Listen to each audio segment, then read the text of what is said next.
pre-season friendly at Bedford last night, which they won. Skipper Ryan Glynn, familiar first teamers like Diggin and Artemiev, and youngsters Day, Collins, Stevenson and Mallender will all be putting in a double shift.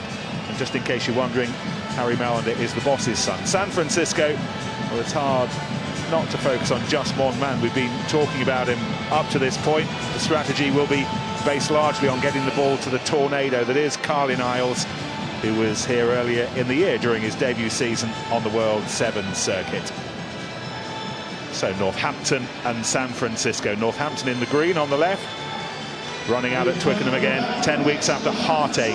The heartache of going down to Leicester in the Premiership final at the back end of last season. Don't need to re-rate the fallout that ensued after that little encounter. Saints instead might be drawing on happier memories here, like the day they won the Heineken Cup in 2000 or the Middlesex Sevens 3 years later. And San Francisco, the Californians here with one of the most talked about names in world rugby at the moment, and there's been a real buzz surrounding Carlin Isles all week, the man who very nearly ran the 100 metres at the London Olympics last year.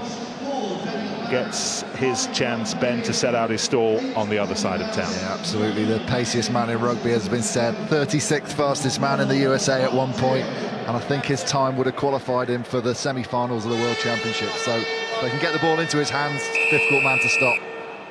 Yeah, 10.13, albeit wind assisted, would have been quick enough to finish 8th at the World Championships last week in Moscow. Relatively new to sevens. Laws remain pretty much the same as they are for the full 15-a-side game, so the kickoff has to go 10 metres. Northampton with early possession. Tom Collins wears 10. 4 is Harry Mallender, Jim's young lad, coach's son. Is 17. He's 6'5", Ben, and he's a fly half. We'll have a look at young Harry in a moment. He has to be the tallest fly half I've ever come across. 6'5", Harry Mallender. He's an England under-16 international. He's got some promise. He's not just being picked because he is Jim's son.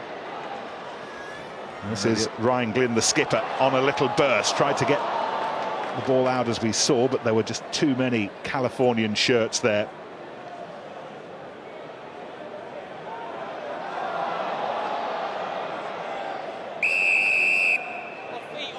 You can be quick, but you've got to take the ball with you.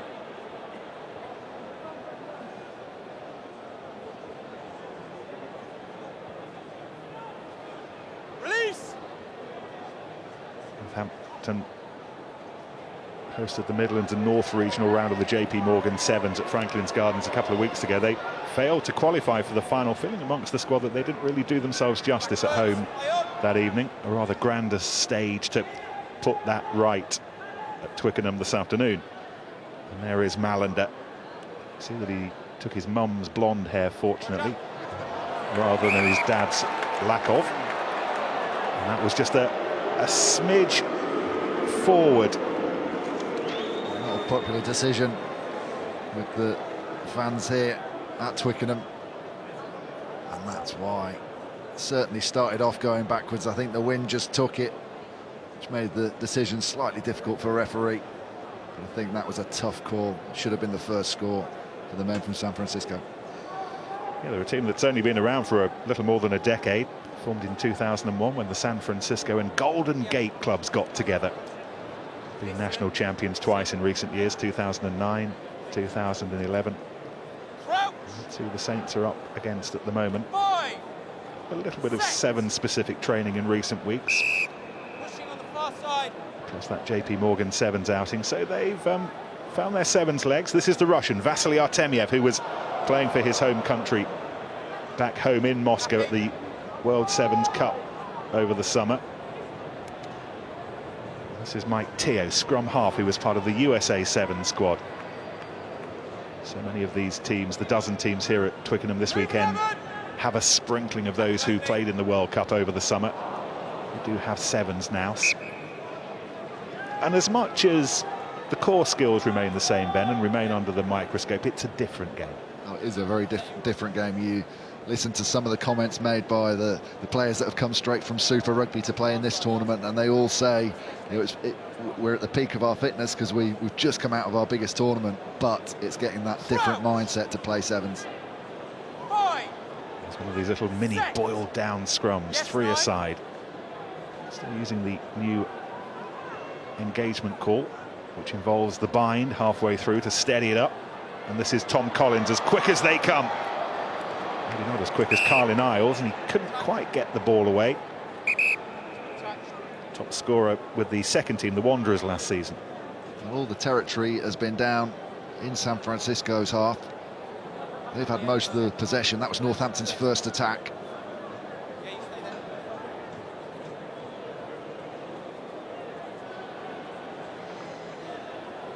Pressure throw for Teo. Camped as they are on their own line. Under 3 minutes to half-time. Sevens matches, 7 minutes per half until the final, which is 10 minutes, which is just what you want after 2 days running around Twickenham's vast acres. An extra 6 minutes in the final. I heard at the top of the show Ben Ryan talking about the English teams coming against better defences than they would have faced in the JP Morgan sevens, the Premiership sevens a couple of weeks ago. Northampton doing a pretty good job at defence at the moment, holding the men from the USA down on their own line, and now they get a chance to attack again. Yes, Northampton attacking with Artemiev, spinning the ball to Collins. And has he managed to get to his own chip through? I'm going to need the look, the assistance of the TMO. Did really well to use his body as he checks with the in-goal official as well as his touch judge. It's not been given. No. He did so well to own the space after his chip against Carlin Isles. Nudges him off the ball, but does he get that hand down? That's a real tight call for the officials to make. However, it remains scoreless. Whole American squad so excited about playing here this weekend, running out on this famous bit of turf, but they've got some defending to do here, and they have been in defensive mode for the last couple of minutes. Volney Rouse, the latest to have to scamper back. USA international, albeit just one cap against the Russians 3 years ago.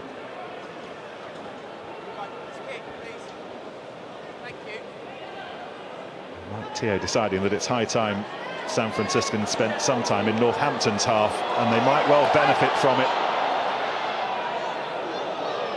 Collins was amongst those getting back in lime green to rescue the situation for the Midlanders. It's clever play from Northampton's captain Ryan Glynn. Again, just blocking the man, making him run off his stride. Gave his support time to get back, rescue the situation. They get the penalty and they're off attacking again. Yes, they're in their own 22, but there is some space here. Artemiev remains the option wide out on the left-hand side, but it never reached him. Picked up by Teo. The Americans running with some purpose, and what's more, they have an overlap, and here he goes. Well, it wasn't quite 100 metres, more 10 metres, but no one's going to catch him. Not even the simpling, youthful pace of Paul Diggin. He's going to catch that man. Really good build-up play from San Francisco. The over-the-top pass creates the extra man. They get the ball through the hands. Impressive by Carlin Isles, the way he kept the space on the outside. It was just starting to come in, he stepped back out.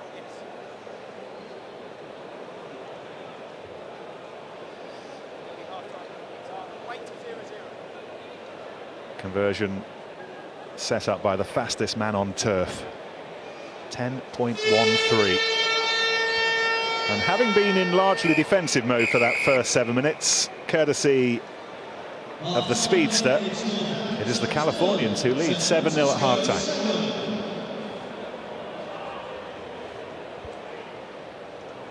How quick were you over 100 metres? In a car or running? Are we using the Gregorian calendar? It was timed by a sundial. was the time when the GPS units that the players you might see wearing between their shoulder blades in the test matches, when they came in to training, and the fitness advisor came up to me and said, well, your speed's really gone up, and it was the moment I'd got a lift on a golf cart. Much more aggression. Listen to Paul Diggin. We're looking after the ball. Just when we get into that 22, let's be super patient. Make them defend. It's bloody hard work.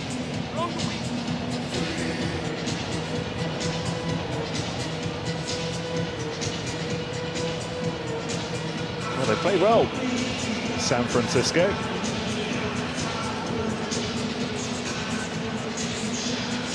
Well, we start in 3 weeks' time, is it?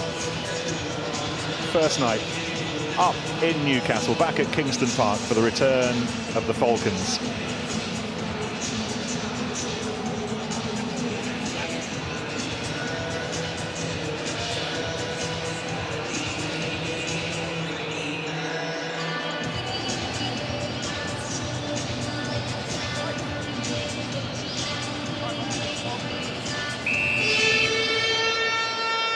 So 7 minutes for Saints to rescue themselves. The skipper, Ryan Glynn, 21-year-old second team scrum half, gets us back underway. Northampton in the lime green. San Francisco, the Californians, largely in white. And I think we know what might happen here. On your marks, get set, go.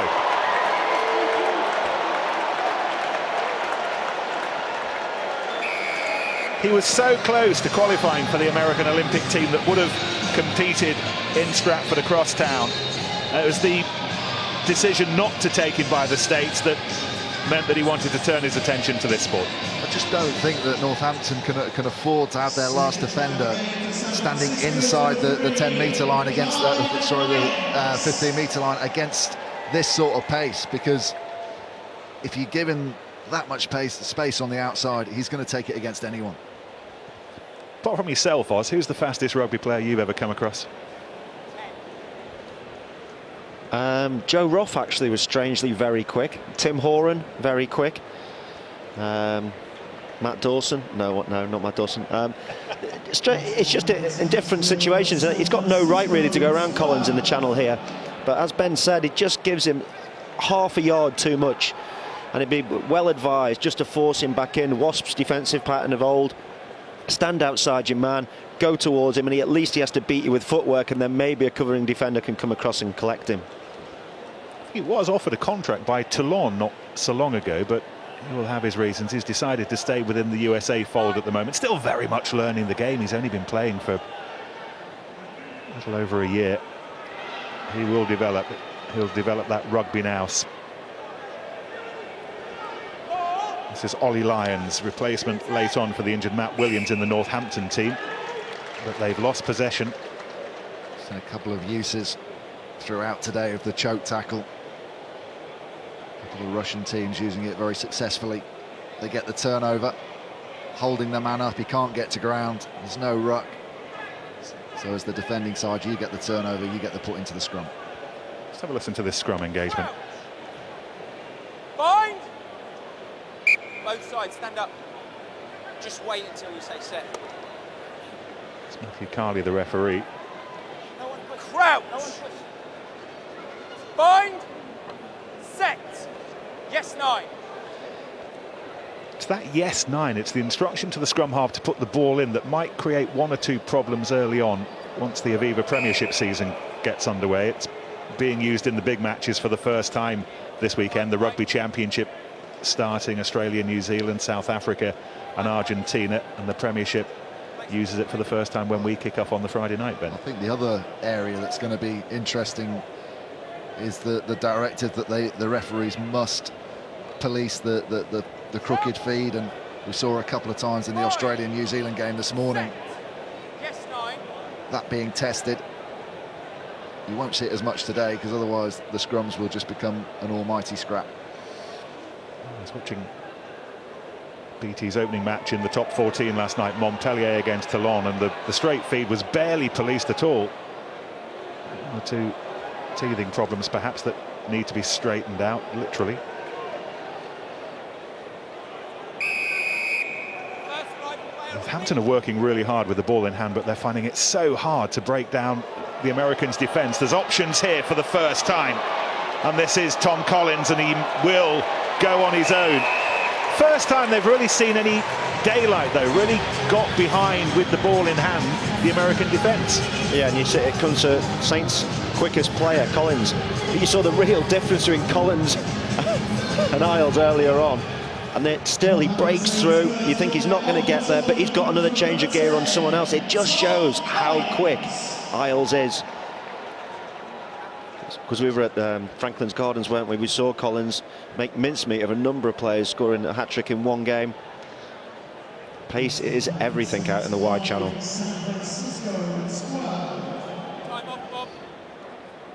Scored 4 tries in those JP Morgan Sevens matches at Franklin's Gardens a couple of weeks ago. He's got his first here today. Smart timing of the sidestep, though. Because he waited just until the defender had rocked back onto his heels so he could wrong foot him. States with Teo.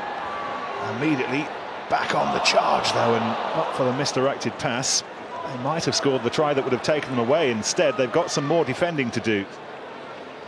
Once again, it's Collins back to the giant-sized Harry Malander, and that is a very clever kick through. He played against Bedford last night, equipped himself very well apparently, and he's set up what will be a try to bring the Saints back into it from Ollie Lyons.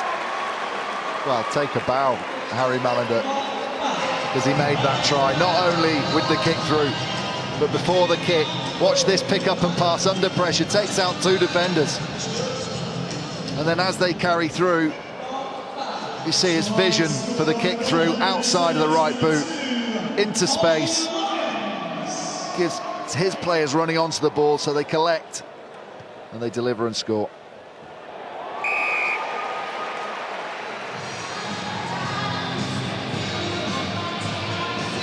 All square, a dozen apiece. Just over a minute to go.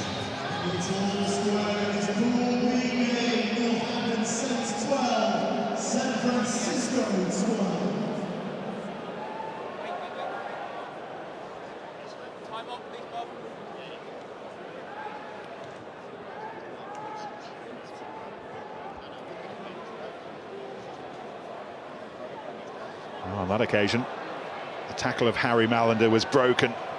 So many tries in 7 scored right at the end of it, and here goes the gold medal man again. Well, this is rapidly becoming the Carlin Isles show. Quick, zoom, zoom.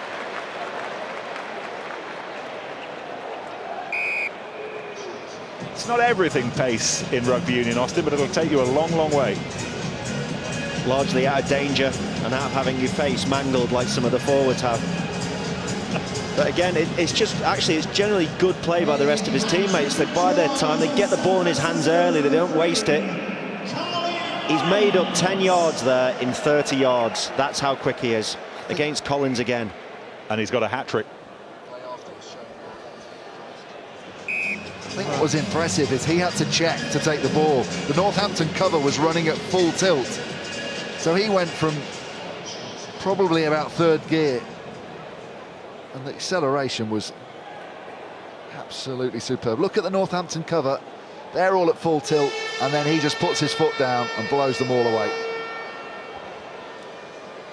And Carlin Isles' late try, not yet enough to snatch it. The hoot has gone, but we're back underway, so Northampton have one last opportunity for an even more dramatic intervention. Should it stay like this, however, the Californian San Francisco will qualify for the quarterfinals tomorrow, and what a performance that will have been.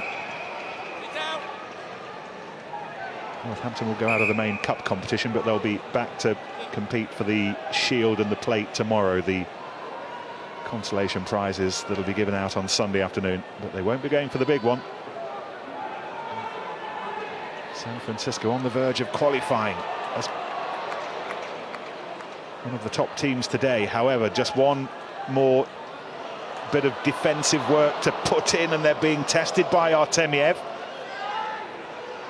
Saints have got to score a converted try if they are to grab a point, and they won't because it was flicked on by Malander, and then the ball was lost by Jacob Connor, I think. And San Francisco, courtesy of the main man, courtesy of Carlin, are through to the quarter-finals. They've won it 19-12.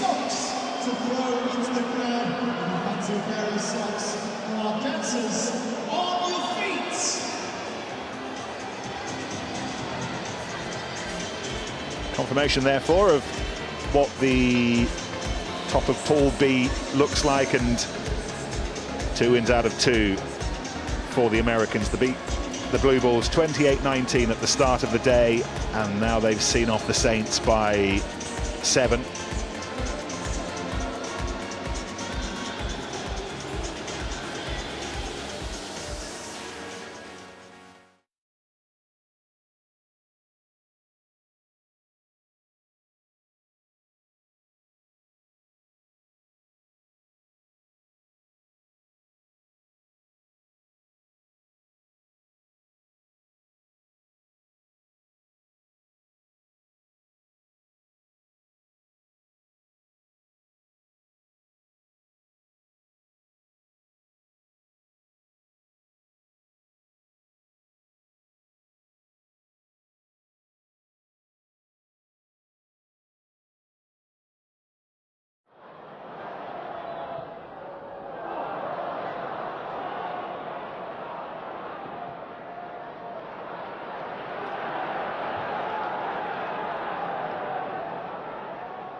The rugby world is being turned upside down. Earlier in the day we saw wins for Moscow, for New York, for Buenos Aires.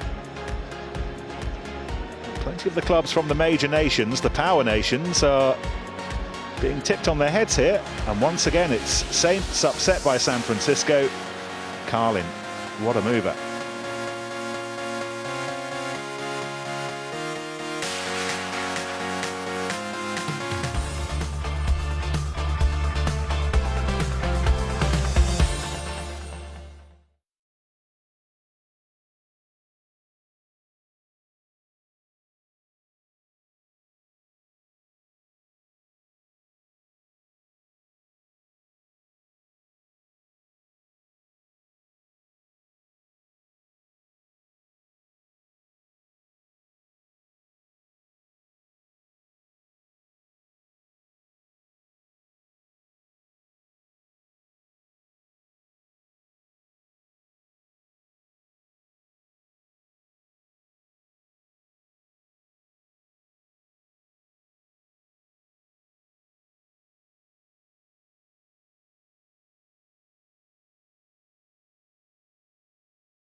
into Group C. Harlequins against the Russians. Kuban, Krasnodar. The Russians, the darkest of dark horses, really, based on the fact that, in all honesty, very few of us know much about them. Coaches and analysts from the other teams have been scrabbling around for whatever intel they can get, how they'll play, who does what. Safe to say, and the Harlequins know that they will be enormously physical and hard-working. Some teams have travelled halfway around the world to be with us here at Twickenham today. Some have travelled a little further than the other side of the road. Still, Harlequins have made it across southwest London's busy A316, and here they are. One of the Russians, the second Russian team in London this week after Moscow. Kuban is the region, by the way. Krasnodar is the city, 800 miles south of Moscow, just in case you were wondering.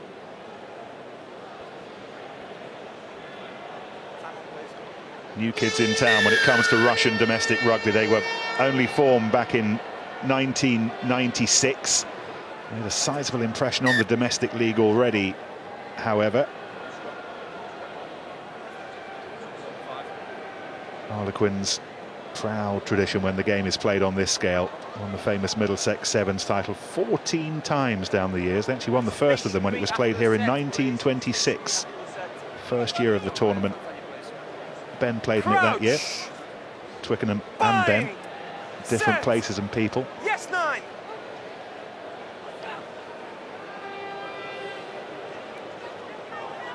Picked up by Lewis Grimolby, young fly half who starred for England's under-18s last season.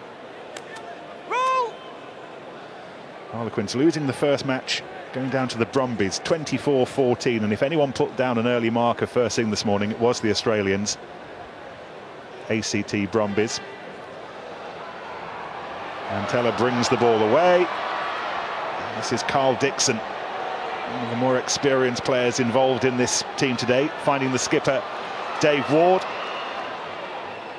Sprint from Jordan Burns, a 19-year-old in the process, making the transition from winger to scrum half at the moment.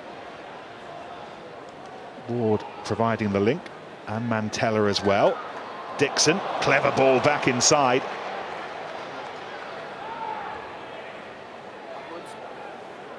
This ball picked up by Ward. Carl Dixon's been busy early on. Hands on. This is Grimolby. Young fly half, starred for England's under-18s last season. Advantage, high tackle. High tackle on Burns. Grimolby again. Plenty of possession.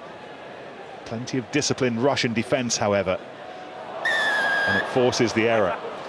Yeah, Q and Krasnodar have been really on top defensively at the breakdown, making it very difficult, actually, for Harlequins to get any continuity and speed there.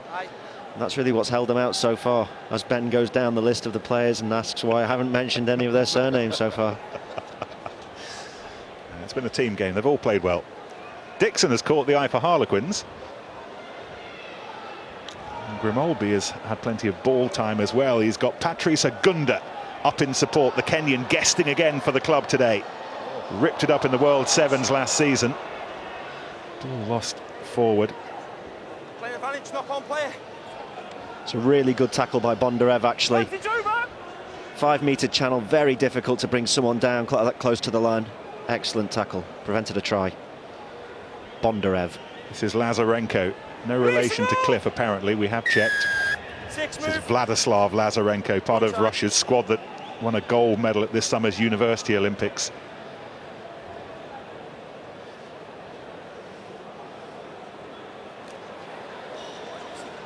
Big hit, some big collisions out there, Nick. These guys from Russia, they're very physical, every aspect of it. Stanislav Bondarev just gets up and shakes himself and gets back into it. Tackle was taken by Kudanov. Krasnodar pressing in Quinn's half for a rare moment, but it didn't last long. Off the floor by young Joe Trayfoot. Worth keeping a close eye on him this coming season. Mantella did beautifully to get the ball away. And Harlequins finally get the score that all the territory and all the possession suggested was bound to come eventually.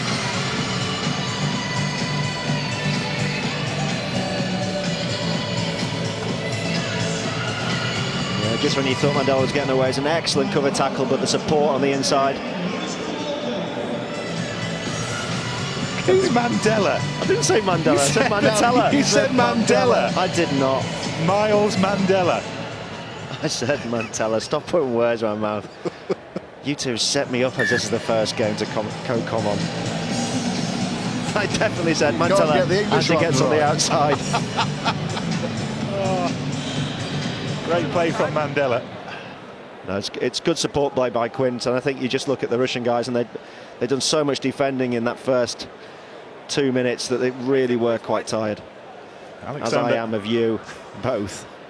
Alexander Alexenko doesn't look the kind of man you'd want to annoy too much, and he was very upset with the concession of that score. Lewis Grinolby, the man with the try. A couple of minutes to half-time.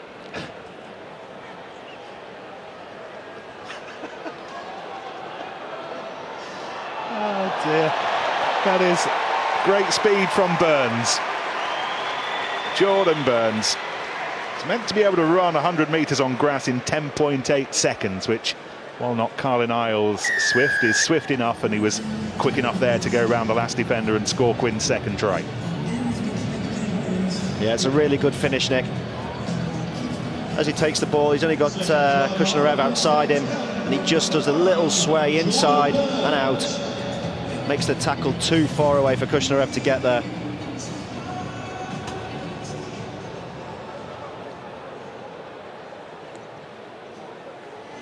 I definitely said Mantella. I don't care what you say, I definitely said Mantella.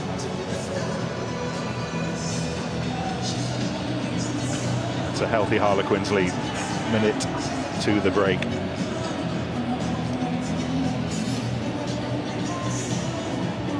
Isn't Mantella's nickname Mandiba or something? Yeah. Nelson, they call him, across the road.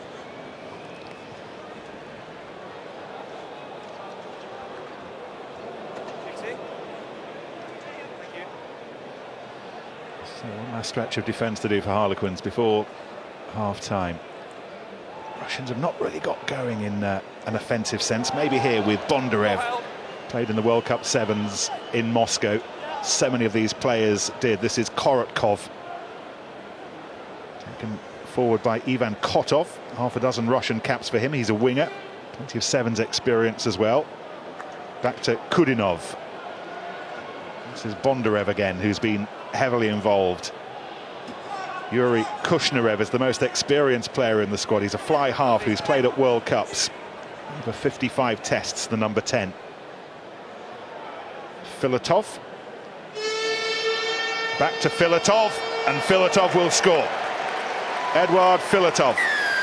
Gold medal from this summer's University Olympics, and a try scorer here at Twickenham this afternoon, right on the cusp of half-time.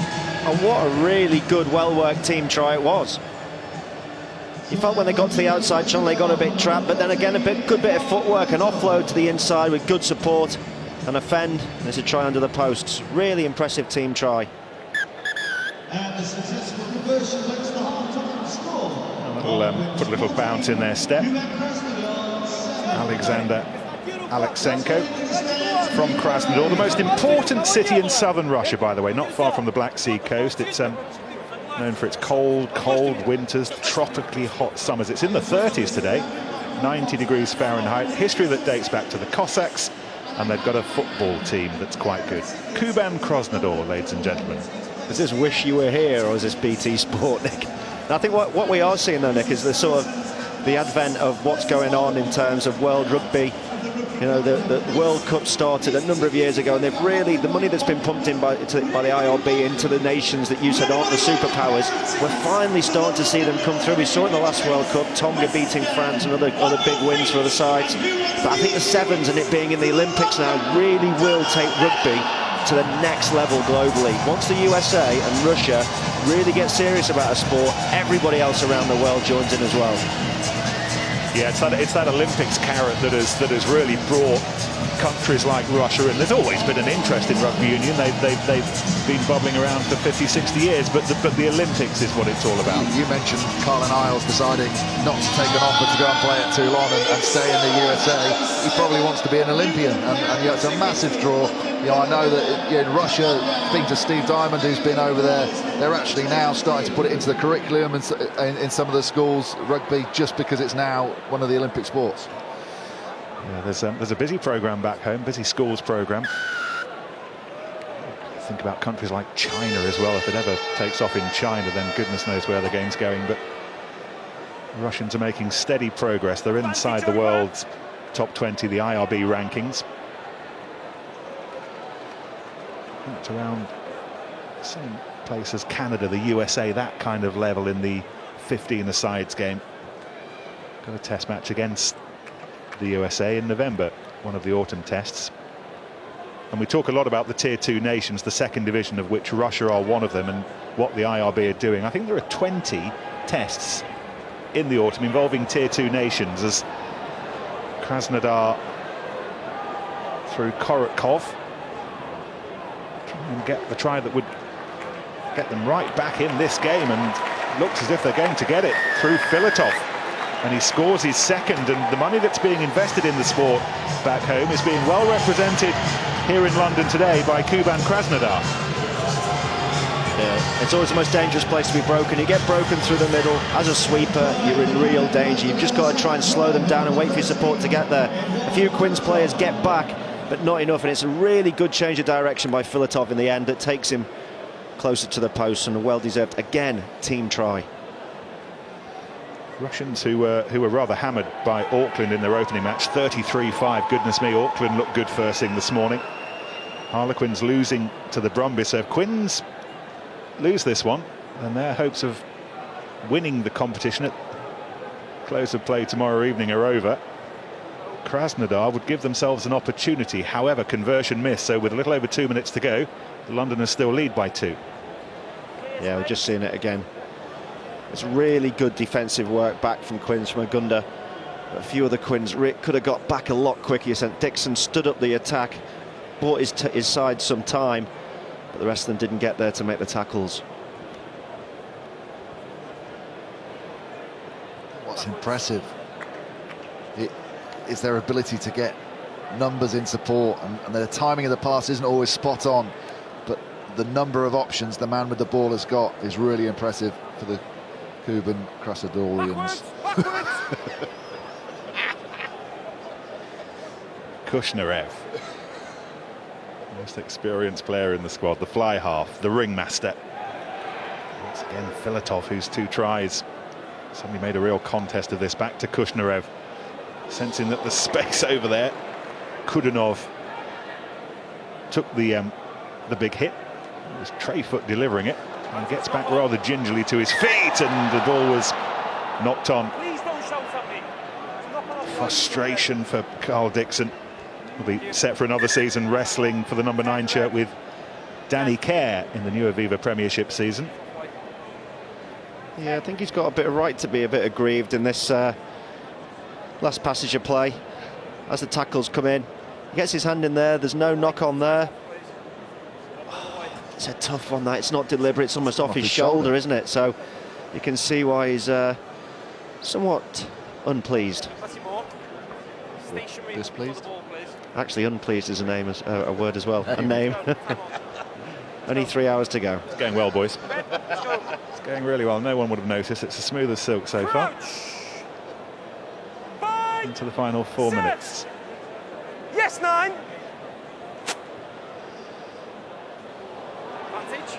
Knocked on into touch. Options there. And we're playing. Play on. Quick line out. Harlequins with Charlie Walker, the starting fullback across the road at the Stoop for the new season warm-up last night against London Scottish. Here goes Jordan Burns, the pace man. Put his foot down there and scores his second try.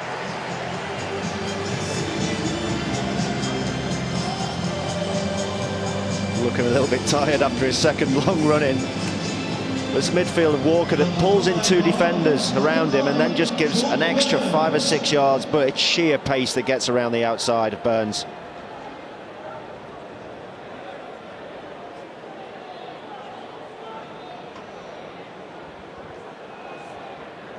No kicking tees used in sevens, of course. They just get on with the drop goal.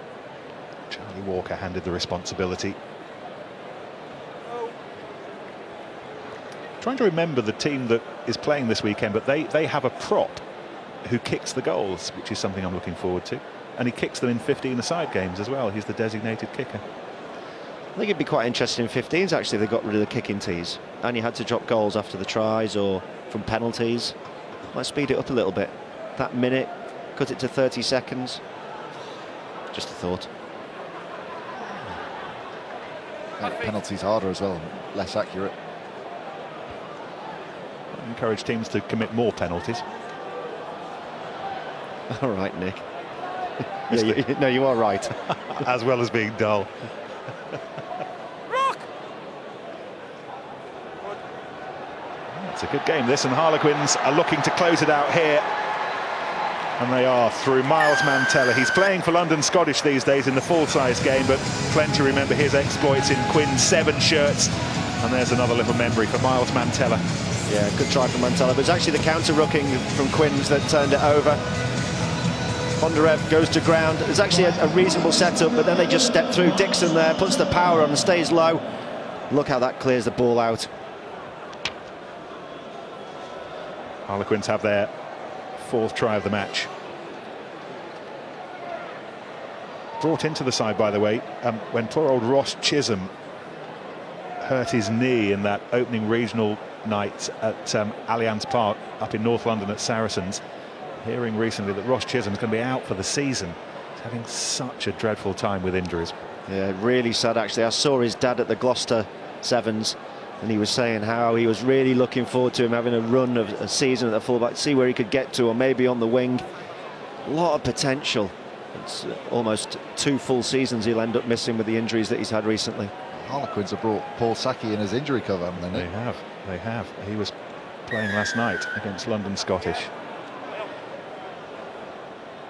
Boyce's back in town.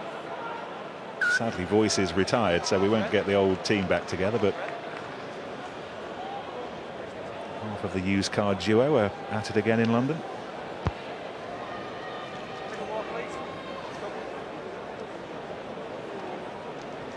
Half a minute to go. Harlequins have done enough to keep their hopes alive of making it to the quarterfinals tomorrow, unless something spectacular happens. That was very skillfully done by Vladislav Lazarenko.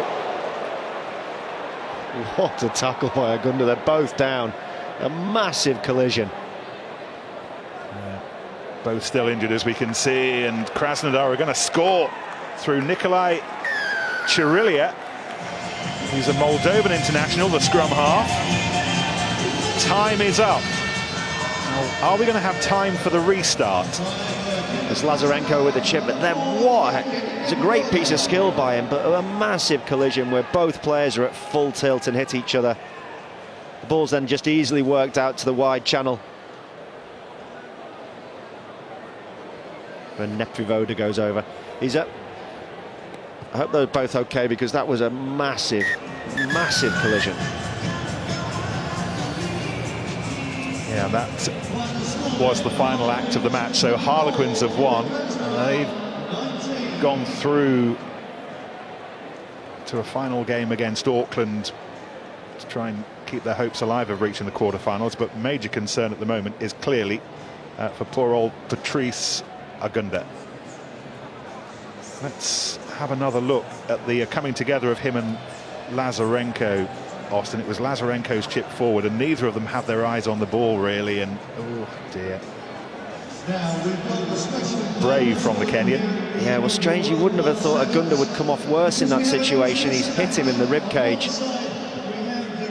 I was convinced that Lazarenko was going to be the worse off out of that. As you said, he's got his eyes on the ball, he's looking up, he's blindsided by a huge tackle, and just shows you the commitment that all the players are putting into this tournament.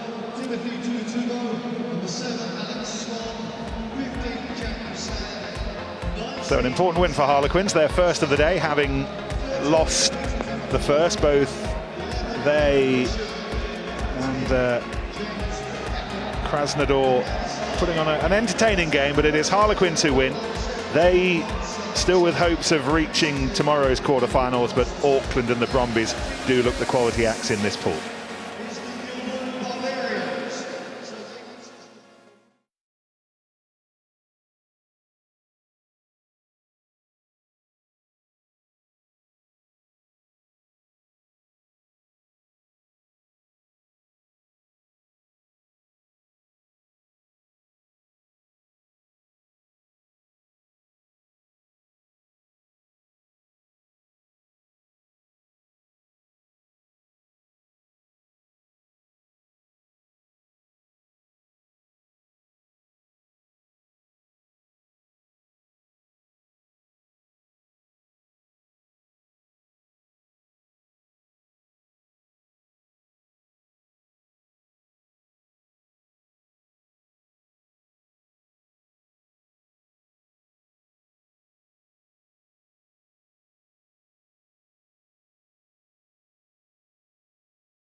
Just looking forward to seeing Harlequins kick off in the double-header here at Twickenham in 3 weeks' time. The boiled-down version of Connor's full-size team, winning against the Russians of Krasnodar.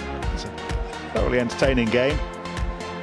Best wishes to Patrice Agunda, however.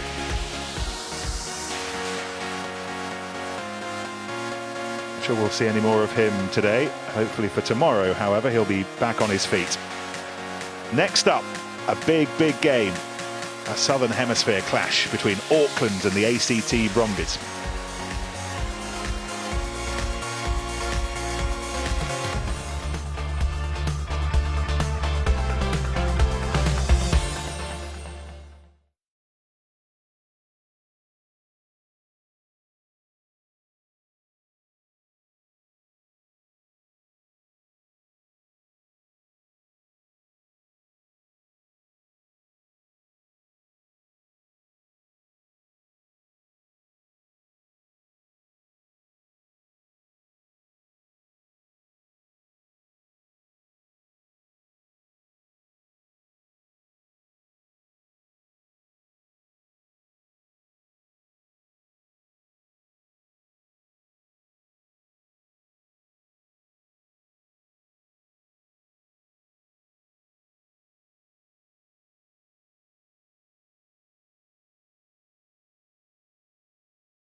short.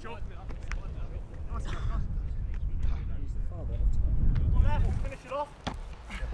Switch on. Yeah, put it back deep. You ready? Yep. Nice one. Pull deep. Start chatting, boys. With the hands. 6 boys, couple more levels. You know, it didn't matter if there were 1,000 people there or 80,000. It's still the home of English rugby, and it's a great occasion. So, yeah, hopefully the boys will be trying hard with that in front of them.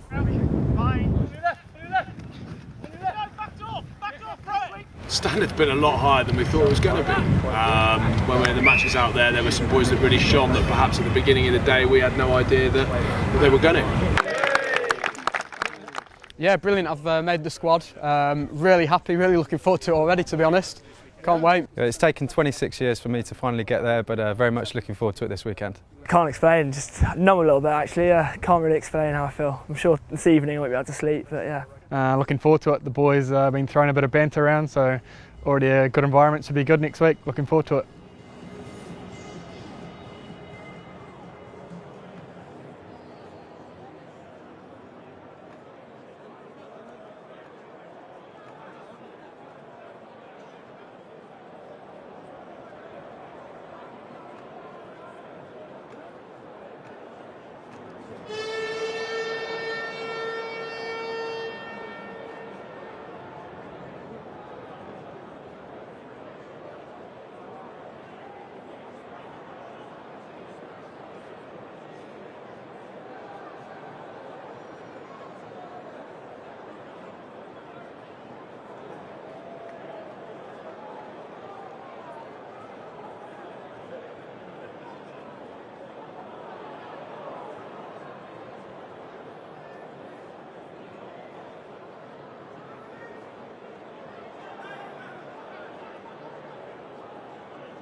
So once again, the British Army triumph at Twickenham.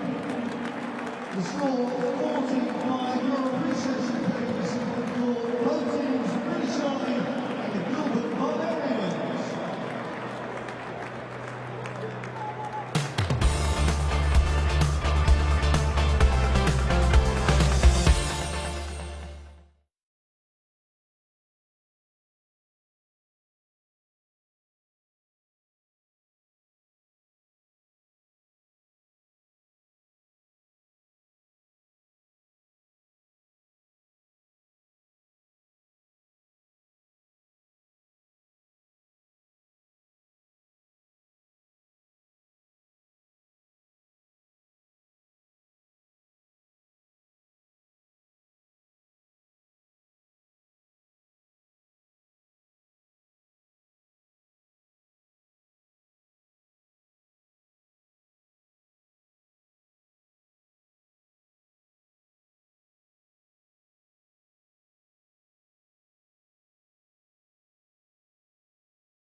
Yeah, a match of real quality coming up, you suspect, here in a Brumbies squad whose fabric is being stretched halfway around the world today. They started the weekend by providing no fewer than 10 to the Wallabies squad, beaten by the All Blacks in Sydney this morning, and they'll end it here in London, having given it all to win the inaugural World Club Sevens title. Stretched or not, they still don't lack for quality. They're captained by Robbie Coleman, while Smith, Fainga, Spate and Pryor were all involved in the Super 15 final.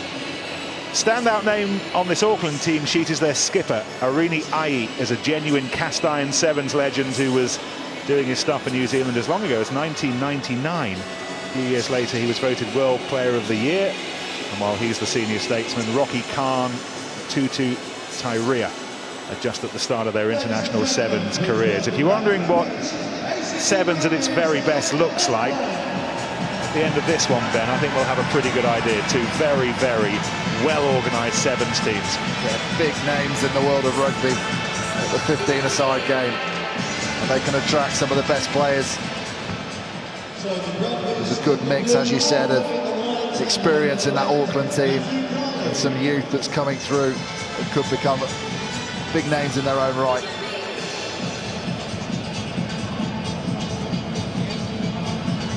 Newcomers to the Aviva Premiership refereeing roster this season, Matthew Carley, looking after the Brumbies against Auckland. Australia's top dogs last season. ACT made it all the way to the Super 15 final, went down to Waikato Chiefs in New Zealand just a couple of weeks ago. Whoever's in charge of their travel department back in Canberra has had a busy month sorting out flights to Perth, Pretoria, Hamilton, now London. Somebody's calculated that by the time they get home next week, they'll have clocked up 22,000 miles, 35,000 kilometres. They are rugby's great travellers. How far will the next 40 minutes in southwest London take them? And it's the Australians who have first possession.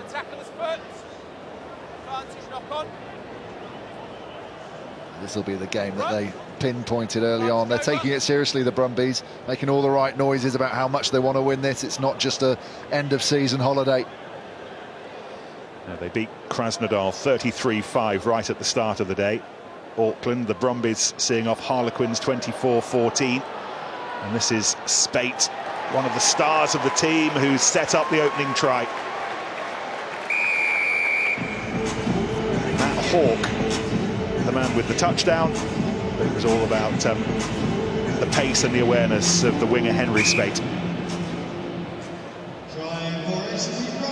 Yeah, they get the overlap on the outside, and once they do, the afterburners go on, and there's a ball back inside. I think it was actually Van der Vault on the outside. Van der Vault on the outside there, Nick. But he did well. He drew that last defender in, and really good support back on the inside from Matt Hawke.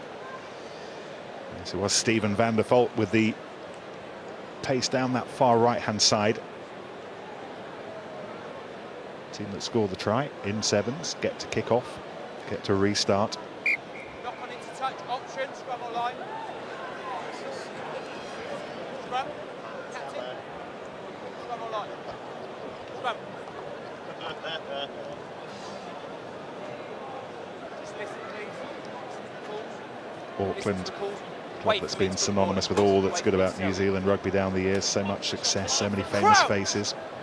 Lost their golden touch in recent times, but there's always something special about watching a team that gave us the likes of Sean Fitzpatrick, Grant Fox, Zinzan Brooke, Michael Jones, John Kerwin, the list goes on. And this is Rocky Khan, one of the exciting crop of youngsters they have, already a star in an All Black 7 shirt. Auckland 4 today. Auckland 10 is Sinclair, Dominikic, Murray. Playing around with the ball perilously close to their own try line with Tutu Tairea, regular on the 7 circuit with New Zealand last season. Seen them constantly trying to keep the ball available through the contact. Might be in one hand, but they're always looking for that little offload. This is Khan. Finds Kali Halla.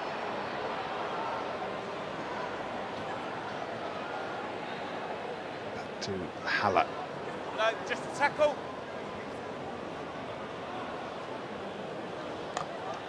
Oh, that's beautifully stepped by the skipper.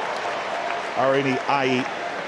If you know your sevens, you know just how good this man is. Former IRB World Sevens Player of the Year, and that's why. He scored over 600 points for the New Zealand Sevens team, and you can see why. Just the quickest feet. You might not have the flat-out pace, but when you can beat people like that and create an opening for yourself, do a lot of damage.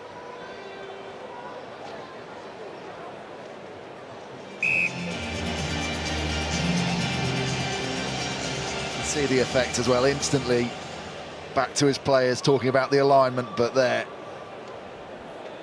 it's those players that we see. Christian Wade in the Premierships, the latest, that can do it. They don't slow at all as they make their step. It just means by the time you've recovered, the man's already gone. Forward in front of the ball, obstruction. On this for is Matt Hawke, man who scored the try right at the start for the Australians.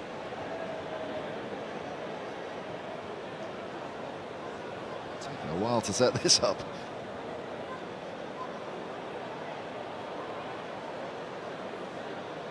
Mikey Khan was the man doing the linking, and this is Tyria, and Tyria will score. Oh, they took their time to work out what they were doing, but when they did, they were deadly. Again, it's all made by the line of IE, who comes short. They don't quite know what they're doing. They get men coming around, but look at this line by IE. Comes in, drags that defender in. They run a simple run-around play into the spot the defender's just stepped in from, and that creates the overlap on the outside and just enough space for that man to squeeze in.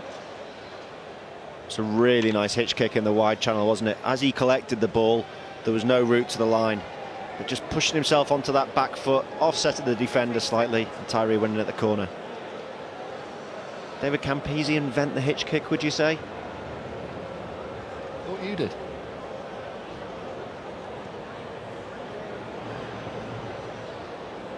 Looking after the Brumbies here in London today, a famous face. Stephen Larkham, over 100 caps for the Wallabies. I think it was down on the touchline back in '99 when it was throwing it down in that World Cup semi-final, 48-metre drop goal. Drop goal, I was just thinking exactly the same thing. One of the most amazing things I think I've ever seen on the field. Zinzan Brook, other drop goal in a World Cup. 95, Cape Town, England. Called Jonah Lomu, who had already unpicked England's stitching by that point, but Zinzan Brook really ruffled the hair on the way through. You were held, no, you were held. No. Actually, we're talking about how seriously the Brumbies are... Sorry, go on, Ben. IE just complaining that he'd actually let go of the ball, stood up and picked it up again. The referee said he didn't, said he was still held in the tackle, retained control of the ball.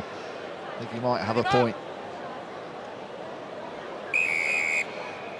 I was going to say, having had that quick shot of Larkham, he was talking to Jake White, former South African coach who's looking after the Brumbies back home in Australia now. They had a conversation on the phone this week, and Jake White said, if you're not going to win it, we won't look at it as a success. That had to be forward. It's a mile forward.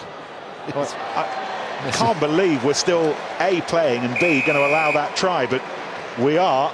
And Sinclair Dominicovic-Murray has scored a fortuitous try, let's say. It was forward, but I can't see who the referee is. Who was the referee, Nick? Matthew Carley, I think. Yeah, he was complaining at the start of the game that his talkback wasn't working in his ears. Had it been on there, touch judge on this side had flagged that it was a forward pass, but he didn't have the opportunity to call him in. Well, no complaining from him. And Auckland, having conceded the first try, have hit back with 3 of their own through IE, through Tyria, and lately of all from Dominicovic-Murray. And that's a handy lead at half-time. Auckland leading the Brumbies by 19 points to 7.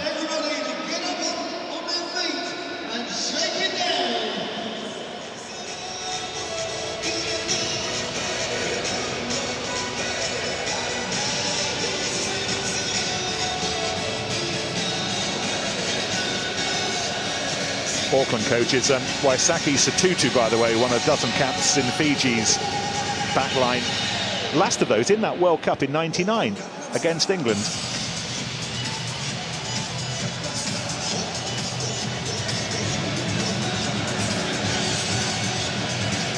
See if we can pick up some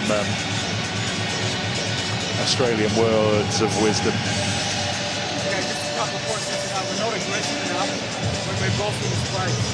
Okay, if you're going to box, don't waste your effort by not putting in there. Have a genuine crack in that. There's turnover opportunities there, okay? So do that second down on the side, you're getting in there, you're getting a hard loss on the ball. The other thing in attack, if they've got numbers down one side, they've got to be short back the other side. So keep an eye out where they're short. We can always switch it back with this step back, come back down that short side. Not aggressive enough at the breakdown.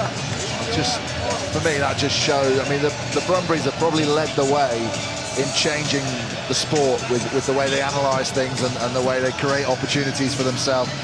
They used to run in the 15-a-side game through set plays of 5 or 6 plays. When they went into a scrum, they'd know what they were doing for each phase. And you can see there, a lot of times we go into those huddles and we hear generic things. Larkham there was talking about ways that they could create opportunities to score. Really good coaching. Hit the touch, Judge. Knocked on into touch. Option. Scrum or line.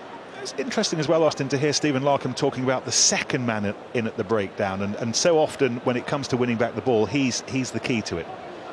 Yeah, because more often than not, when you find that the ball carrier goes to ground, he's often bridged by one defender in sevens, and if that's just one-on-one, then more often than not it's very difficult to win the space at the tackle. When a second guy comes in, you can blast away that one bridger, and that's probably what he's talking about. And also numbering off. Very simple thing, but in sevens, if you look up and there's 3 on one side and 4 on the other side of the pitch, which is the best side to attack? Hands away! Which one? It's numbers, Ben. Don't worry about it. Just finish your colouring in. Well, what about this from Milani Vai? He's not quite got the pace to go on his own, and he's looking back fairly anxiously for some support. And he didn't have the pace because he lost one of his wheels. He lost a boot. And you wonder if he'd have had all 4 tyres on, whether he'd have actually made it to the line, but we will never know. Entry. I'm looking for the boot, I can't see it. Back. It's on the opposite 22. Oh, it's miles away. He's going to have to get a bus to go and pick that up. You know. There it is. That does give an indication to the way you do sport, Nick. What? That's a bit far to go on a sports field. No obstruction, play up. And he's having to defend Tackle and move. with just the one boot as well for the time being. Off feet. You must support your own body weight. At what point, as a sevens player, do you go and get it back? Well, he's got a mate now in a fluorescent jacket. Old Billy High-Vis has sprinted out to pick it up.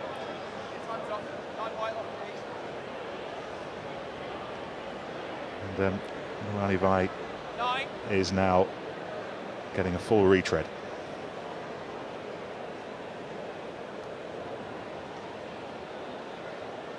It's actually a Samoan under-20 player now. He switched allegiances when he was snubbed by the Kiwi selectors.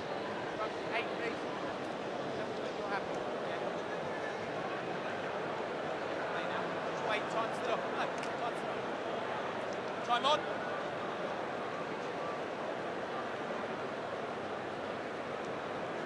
Rocky Khan getting us back underway, getting Auckland back underway. Here is Vai, back to Ai, the skipper. He's already scored a brilliant try. This is Russell Dobbie, been in Auckland Sevens team for 4 years now, finding Khan. Khan very much the ring man at the moment. This is Arki. Into the under-20 Junior World Championship with Samoa. Tyrea tackled just outside the 22. Entry. Overran. Brumbies 9 is Ian Pryor, scrum half. He was on the bench for that Super 15 final in Hamilton a couple of weeks ago.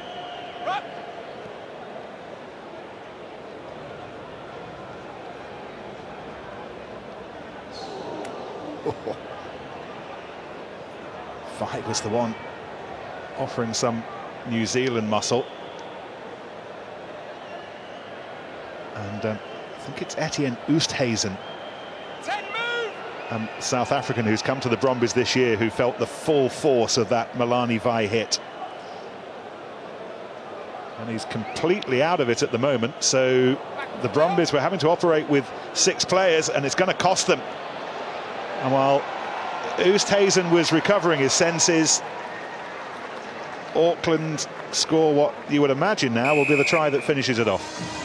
Yeah, it was a spilled ball because the Brumbies ran out of men. They were outnumbered by defenders. It all came from that big hit. Wow. Medical attention was being sought. They ran out of numbers against 2 against 3 defenders. They pick up from Tyree. And that's a fairly easy run in for him. So that tackle again from Milani Vai. The first one was the big hit, but then second time round he stepped out the line and put ACT on the back foot, allowing the support players to come through as Oosthuizen leaves the field. Looks like it might be whiplash the way he's moving his neck. Bit of blood on the nose as well. Probably caught one of the shoulders up there or head. Looks fairly groggy. So another look at the hit on poor old Etienne Oosthuizen. Oh dear me. Time on, please.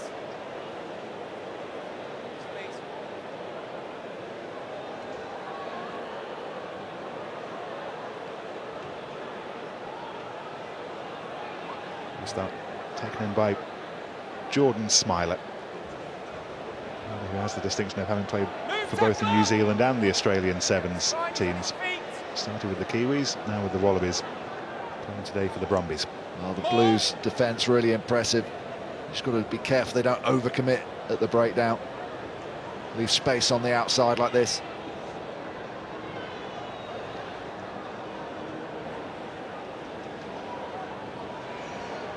We have a 3-on-1 here if it can be created. Break was from Robbie Coleman, the skipper. Oh, and really having gone on his own, he had to score, but the tackle came in from Duiso Kosoko. Just needed his support players a little bit closer to him there, Coleman. He might still benefit from his break if they can manufacture this, and really well stepped by Smith. Yeah, that's what Stephen Larkham said at the half-time. Second man in at the breakdown, apply the power, win the space, and it's the turnover in the corner here from ACT that actually creates the space all the way out wide. What they did really well was getting the width of that initial break from Coleman. They had 4 players out wide. Coleman didn't use any of them. They could have done with those players once Coleman made that initial break, just being a little bit closer to him. But then when it came back on the inside, here's the turnover, turn it back, exactly what Larkham was saying. And then a good step from Smith. Yeah, they have profited from the extra aggression at the breakdown that Stephen Larkham had been calling for at half-time. Whether it's going to be enough to bring them back into this match remains unlikely, because we're in the final 60 seconds. The winner of this one guaranteeing their place in the quarter-finals tomorrow. The Brumbies will finish off against Krasnodar, so you'd assume that they will also go through. Auckland complete their programme with the match against Harlequins, and it's they doing some fishing in the Australian 22 now.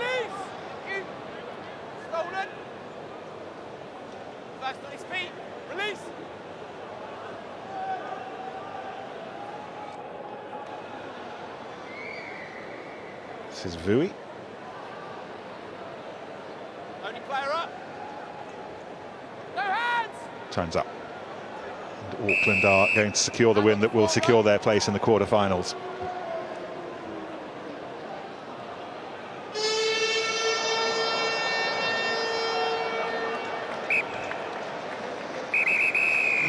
Brumbies got themselves back into it. A bit better in the second half, but not good enough. And it is the New Zealanders who win this one by 24 points to 12. Auckland will go for the big one tomorrow, Sunday.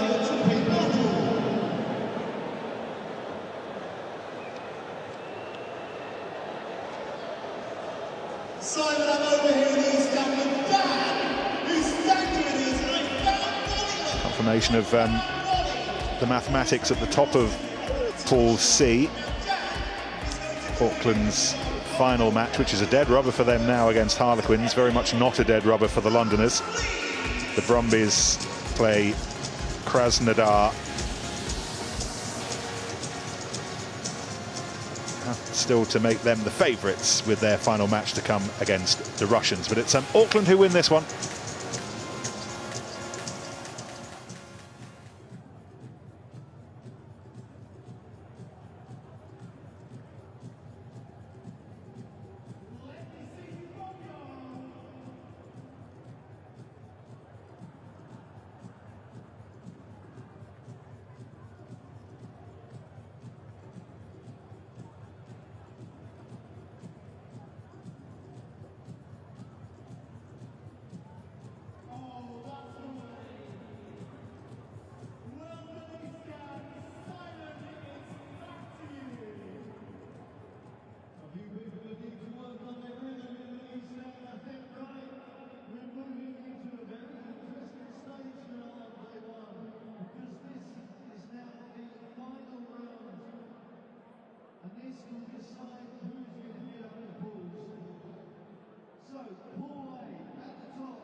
Yeah, Brumbies next up before the end of the day against Krasnodar. Auckland against Harlequins.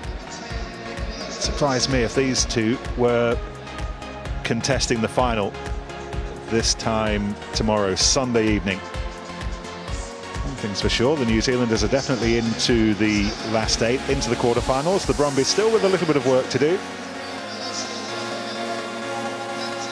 Coming up next for us, a match you can always associate with Twickenham. When was the last time here at headquarters New York met Moscow?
Two teams who really upset the apple cart at the start of the day with unexpected wins against Western Province and Gloucester. This is the New York team. I think of New York as a kind of American Sevens version of the Barbarians. They're not actually a bona fide team back home, or a collection of swift and skillful talents from the USA national squad. Clubs from the New York area with names to conjure with, like the Old Blues, Long Island, Middlesex Tigers, Mystic River.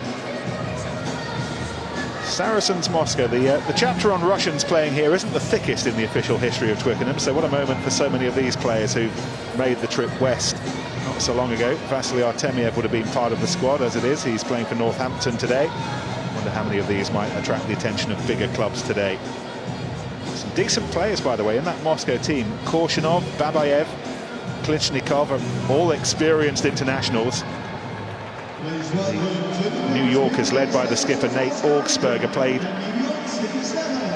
very, very well against Western Province first thing. Saracens Moscow, if you recognise the shirts, one of Russia's most famous old clubs have undergone something of a facelift this week. Certainly a name change. If they played this last weekend, we'd have called them VVA Podmoskovyi. Today they're VVA Saracens Moscow because they've officially twinned themselves with the Aviva Premiership Club. It happened on Wednesday, and a little nod in their direction, they're wearing Saracen shirts today. Yeah, and I believe that gives some of the younger players the opportunity to come and train at the Saracens Academy and even get an academy contract. Some talent out there in Russia. New Yorkers in white. Tommy Pask, number 8 with the Denver Barbarians, gets his hands on the ball first of all, but they're being driven backwards by Klitschnikov, 30-year-old with 60 test caps. Lot of test match experience in this Saracens Moscow team. Jack Tracy creating the link for the New Yorkers. There's a little bit of speed from Chris Rose, who's already chipped in with 3 tries today. Got a couple in the opening upset of Western Province at 11:30 this morning, and he scored one against Gloucester in the defeat. He's got some pace. Yeah, you tend to find with the American sides, both San Francisco and New York, I watched them in the earlier games, not just 1 or 2 out there with a bit of gas, but most of the players very agile, good movers, even the bigger guys. A couple of coaches, Sean Horan and Steve Lewis, who are part of the USA's new Olympic Development Academy, based in the New York area, to bring bright young players on with an eye on Rio, of course, but beyond as well in the 15-a-side game. Talking a little bit earlier about the potential that the USA have once they get their system fully into place. Meantime, this is Nikolai Goroshilov, back row here, who played in May in the London leg of the World Sevens for Russia. A lot of them have got plenty of Sevens experience. Number 8 is Alexander Yanushkin, top Russian point scorer at this summer's World Cup. And you can see the kind of rugby that they play. Try scorer Ilya Babayev's been to Twickenham before as well in the World Sevens. And that was a very sweetly created score. Really was. The way they worked the ball to the outside channel, flat out foot race. And it's the knowledge that you're not going to get there and when to step back in. So as he goes out here and he knows he's not going to quite get there, he looks up for the support. Fortunately, the referee doesn't get in the way. And running the old Will Greenwood line, straight up the middle of the field, you end up with a try.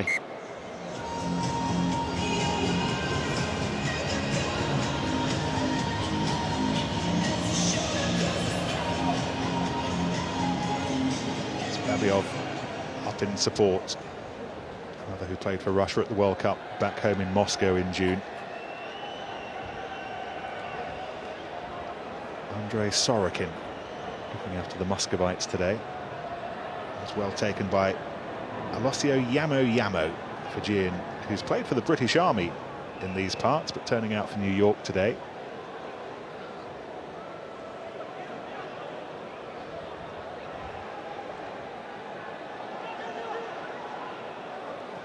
Ball temporarily lost, but picked up by the skipper Augsburger.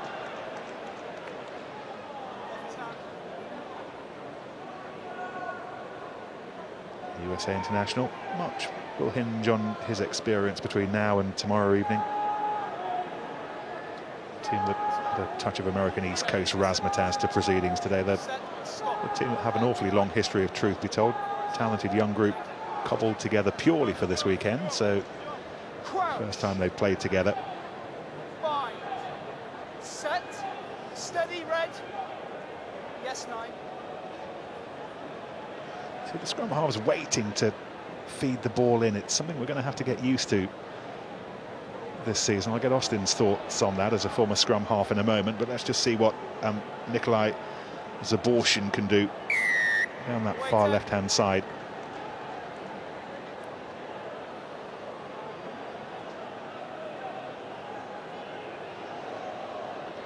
There goes Babiev, and he will score.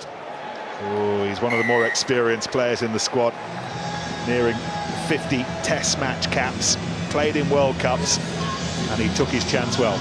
Yeah, he did. They've got some real experience in that midfield with Perov, Kalashnikov, Babiev. As you said, as the ball comes out wide, they just know exactly what they're doing, and it's about precision. The ball out in front, people to run onto, and then the angles is what does it for you. If you're taking that ball out in front, you're not stopped by the pass, you're beating the inside defender on the outside.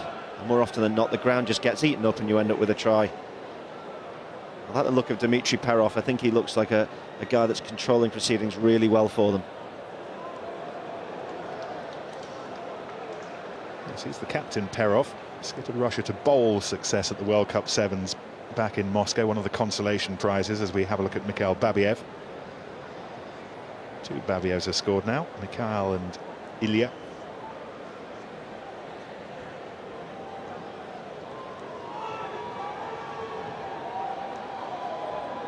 Yanushkin gets us back underway. He's been good, Yanushkin. Real playmaker in midfield. A lot of the tries have come off switch moves that he's masterminded. Save again, red. Set. Stop. Is that a 2 or a 5 on the back of that shirt? Crouch. Bind. Set. Steady. Could be one of Ilya Demushkin or Dmitry Perov.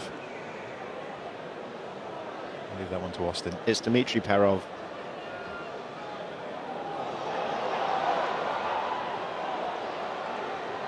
Jared Robinson, who's already scored his fair share of tries, looking for his 5th. Instead, it'll be Rose who scores his 4th, but 2 sharpest try-scoring tools in the States box combining there. The much-needed score before half-time for the New Yorkers, provided by Chris Rose, his 4th today. It was a little bit of luck in the end, wasn't it, Nick? Because the ball comes out wide, breaks free in the tackle, and then it just pops back up into his hands here. Some finish though, as he slides in and doesn't fumble that. Nothing worse than being 2 yards from the line and the ball being low, Ben Isler, and fumbling it over the line in front of billions. The ball wasn't low.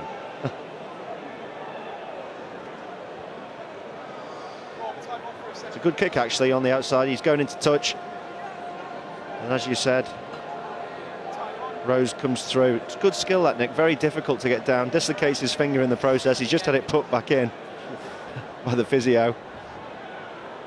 He wasn't mad on our cameraman being there to share his pain either. But that's half-time. And well, again, with some quality this between a couple of superpowers. And it's the Muscovites who lead at the break by 12 points to 5. 6 billion of us all on one little planet, and the only difference between us, and for some of us, getting the bare essentials like a drink of clean water, which is a matter of turning on a tap. For millions of people in Africa, all they matter of life and death. So the people at one thought, wouldn't it be nice to have a life-saving everyday essential, something like access to... Team that have won 16 national titles down the years, 8 in the old era of the USSR, 8 since the Russian Federation formed a few years back. Squad made up of over 30 professionals back home. You can see why Saracens have got involved. They're beginning to create some players that are interesting leagues like the Premierships. Sales Moldovan last season, Vasily Artemiev of course. But not only that, the clubs have developed a whole lot of expertise over the years.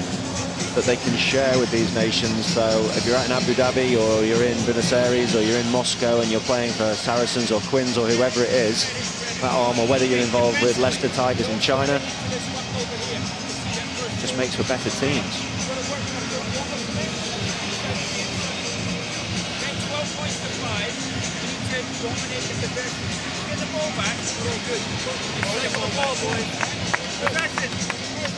Sean Horan and Steve Lewis looking after New York today. They're part of the USA development program back home as well. So many people working so hard. They've been regulars for the USA on the IRB World 7 Series for a while now. Last season 11th in the rankings, behind France and Argentina, but ahead of Canada. New Zealand topped the pile. South Africa was second, Fiji third, ahead of Samoa, Kenya and England, who just picked Wales to 7th place. But they're using that IRB series to develop the game, using sevens as a vehicle to develop the 50-a-side program as well. Ilya Babiev, as a result of not being able to collect the restart, half involved in the concession of the penalty.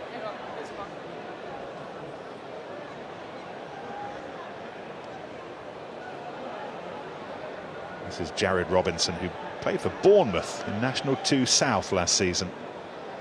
Now playing for New York at Twickenham. Who'd have thought it? Tommy Pask providing the link to find Augsburger, the skipper. This is Yamo Yamo.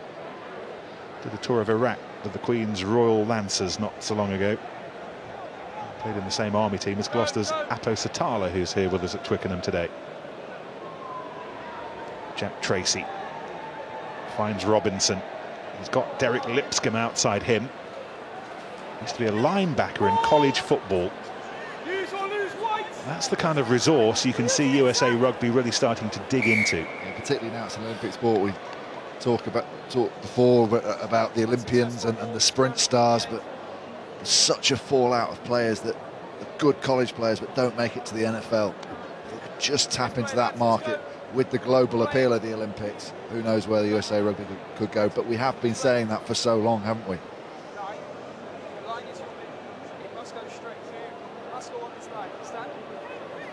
New York lost a player earlier on, Nick, in one of the earlier games who looked very good, Vincent Daly. I don't know if you saw much of him in those early games. He looked so strong and fast. Horrible, horrible knee injury in the match against Gloucester.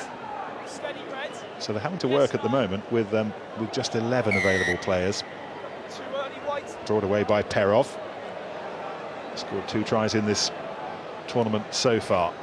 Muscovites spreading the try-scoring responsibility amongst themselves. There's a good blend. It's a bad decision there by Zorportionit. On the outside, they had 3 players in attack. New York had been broken in the wide channel. Simple hold on to possession, bring the ball back inside instead of kicking it away. An update on the welfare of Harlequins' Patrice Agunda, who we saw injured half an hour or so ago. He's gone to hospital with a chest injury. I wish him all the best. Harlequins have one more game to play today, but they'll have to do without the services of the Kenyan. New York trying to stay in this game. They could do without conceding a try here as Ianushkin went fishing. Picked up by Pask. Jack Tracy driving over the ball. Tackled by Ianushkin. Pask. This is Yamo Yamo. That was very neatly done, and this is a run for Lipscomb, for our linebacker. Let's see how quick he is. He's held up in the end well by Perov, who did so well to make that breakdown his and win the penalty from Lipscomb. Yeah, really quick over the first 20 like most NFL guys, but then once you get onto the long distance, unless you're a wide receiver, the lack of oxygen starts to take its toll.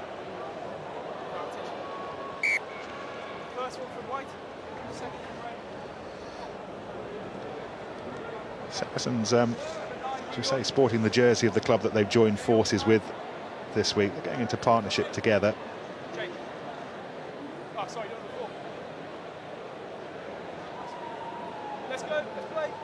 Just whilst you're talking about these linebackers, Nick, I met a guy called Dahani Jones, who was a linebacker for the Cincinnati Bengals. He came over to the UK to learn how to play rugby, played for Blackheath.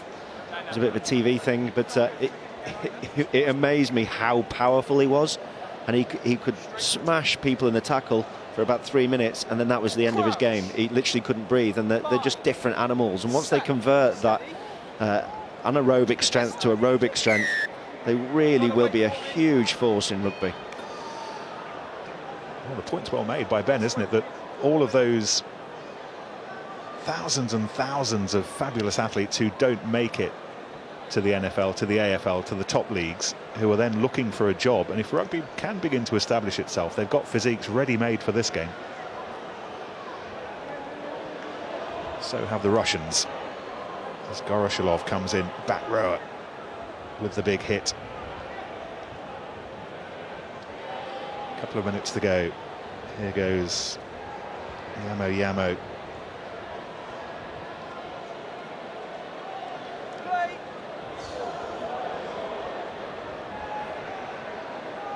That was brave.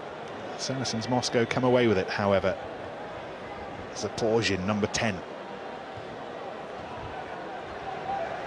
Cleared away by Babiev. So many of them have stood out today, Babiev being one of them. Yeah, it wasn't a bad decision there. He was trapped, a lot of defenders around him, and now they've got the pressure on New York under the posts.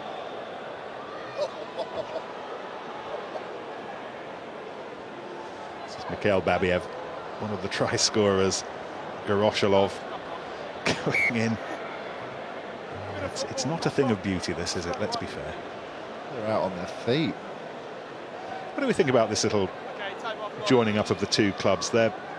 Saracens going to help with the coaching in Moscow. They'll be helping to run the community schemes, general running of the club. Coaches will visit Moscow each year, and as Austin said at the start, one young Russian each season will get the opportunity to win a place at Saracens Academy. I think it's great, and I think whichever of the UK clubs does it first and gets out there and gets really good partnerships, not just something you put your name to, but something that you're intrinsically involved in, they'll really benefit on the global stage, because you'll have players coming over to train with you. You'll get first insight to how the game is over there, any new technologies that are around the world that you haven't seen before. And I really think teams like Harlequins, Leicester Tigers, Saracens, Northampton Saints, they should use that brand and use it around the world in nations that aren't that well known yet for rugby. Now New York looking for the try that might bring them level, and I think they're going to score it. It's Gareth Stepani, who would not be caught. The man they call Floppy Stoppy for some reason. Nothing floppy about that. That was some serious running, and he scored the try that might, conversions coming, square things up. I don't know how you find out about the nicknames, Nick, but it's a lovely offload. And as he breaks through, you just think that Inushkin might just get there, and he does just in time, but managed to get the ball away from the tackle and swinging arm and finish the try off.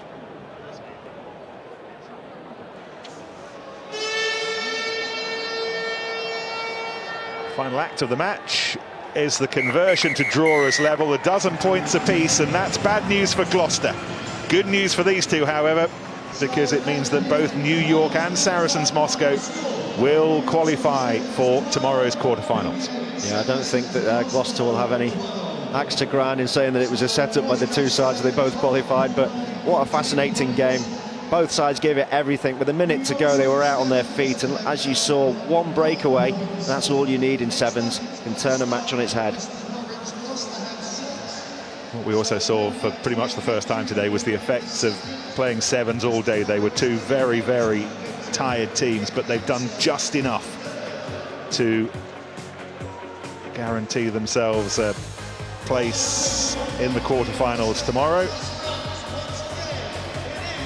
Gloucester may yet qualify if they can qualify as one of the two best third-place teams.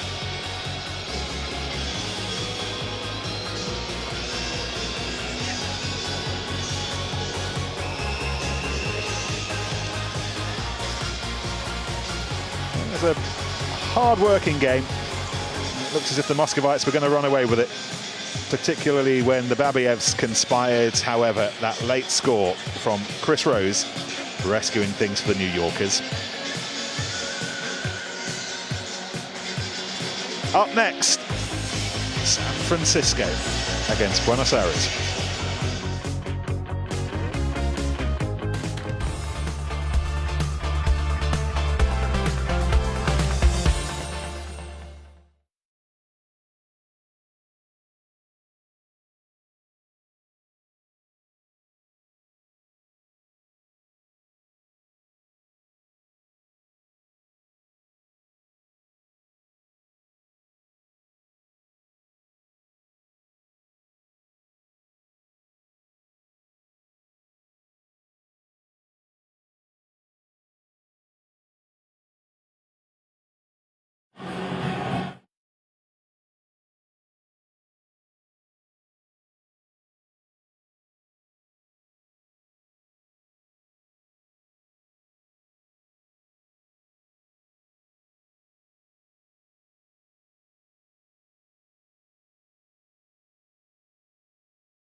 I've no idea what number match this is, but we're covering some miles today.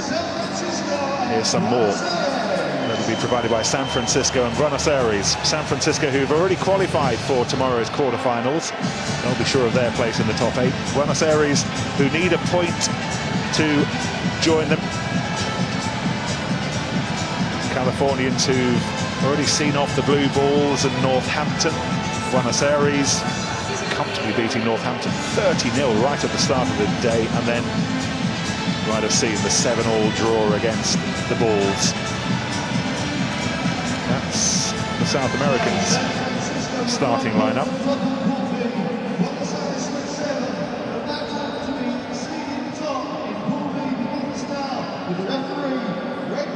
So Buenos Aires in the darker shirts, playing from left to right. San Francisco and Carlin Isles, of course, in the white. Isles with a hat-trick against Northampton last time out, and immediately involved here. Imagine that they do have a fairly lengthy playbook, but top of the list is get the ball to Carlin as often as you can. Urquhart, who's marking him, did really well there. As soon as he got the ball, he stepped outside him and forced him to cut back in. He doesn't look as confident when he hasn't got a big open space in front of him.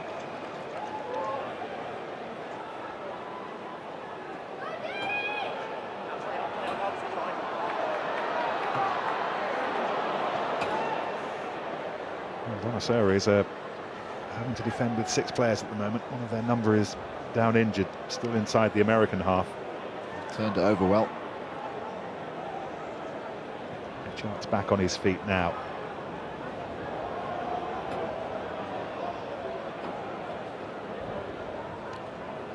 This is Batista Güemes from the Argentinian under-20 fly half. That was neatly done. And Matias Moroni. Ball inside to the big stepping Javier Ortega Decio, and just as he thought his time was coming, he was brought down by Mike Teo. But Moroni will score.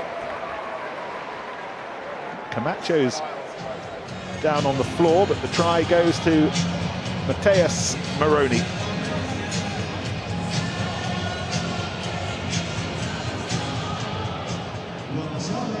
Yeah, this is Carlin Isles coming in for the tackle. It's a bit of a swinging arm at the end of this. It's just a slap, but he gets back up and he ends up scoring the try. Good patience from the Buenos Aires team. Offloading. Wasn't immediate off the floor, but that was the man who initially was tackled by Carlin Isles. Matias Moroni, who ends up scoring the try, and this to convert his own 5-pointer. Team representing South America at Twickenham today.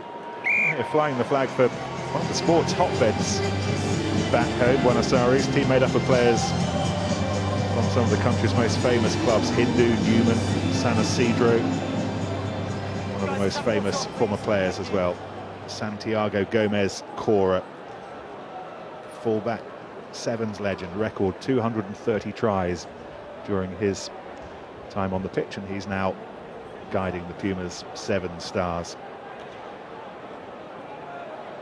You see Moroni stepping out the line. He knows where Isles is. This could be payback. That's really good defence as well, just drifting off in Moroni, forcing him back inside all the time. They don't want to give him the outside line. Both Zinani and Etchart were there as well, providing a steel web all around the American speed man. This is Volney Rouse, USA international. Just the one cap, however, against Russia 3 years ago, and his little sleight of hand has created this moment. Oh, does he have enough room here? Oh, you could see the anxiety on Moroni to get to him, and he did. He's taken a smash to the face, but he did stop Isles. However, it came at a price. Once again, on the charge. San Francisco looking likely here. They've already qualified, so there's nothing really in it for them. It's the South Americans who need a point, to be sure. And they're going to lose a number. It's Lucas Camacho, who's off for a couple of minutes, and while he's trotting back, San Francisco get their noses ahead with scrum half Mike Teo. He's looked good as well, hasn't he, Teo? Been involved in a lot. Looks a real uphill battle for these next couple of minutes with Camacho off the pitch, losing a player when the opposition have got such a speedster. Makes it a lot more difficult for them to get on the outside shoulder of Isles. San Francisco really want to be speeding this up and taking advantage of their power play.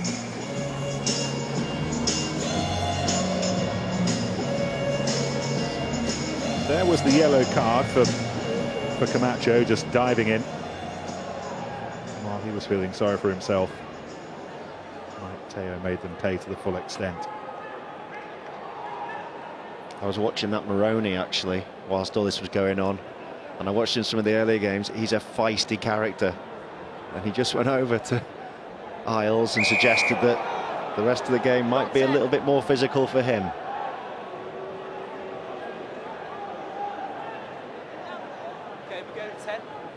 It's really unlucky from San Francisco. Looked like he just let it bounce over the 10-metre line. He was away. The referee decides he just played it early.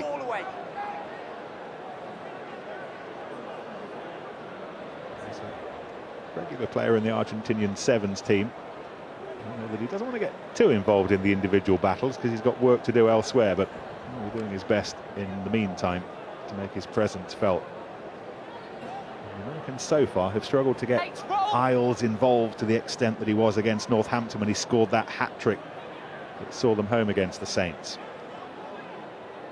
Touching the final minute of this first half with Buenos Aires, despite the fact that they're a man down, set to retake the lead, and in spectacular fashion Juan Ignacio Brex scores his third try of the competition. South Americans second in this contest. What a quality offload from Moroni though. In the tackle, knew exactly the line that his support player had cut underneath him. He just drops it over the head of the tackler, over his own head. Just great spatial awareness of where everyone was on the pitch. Brilliant by Moroni.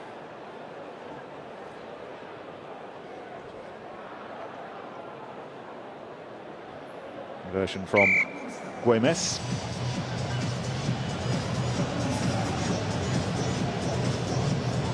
Just takes a little look, doesn't he, over his right shoulder, just sees the support runner. So it's not a lucky throw by any means. Holy man, there he, look now, there he is, into his hands. Oh, I remember those days filled with skill. Gone now.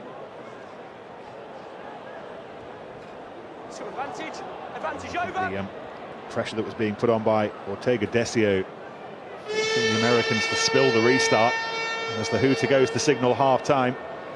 Buenos Aires still a man down, remember, are scoring another try.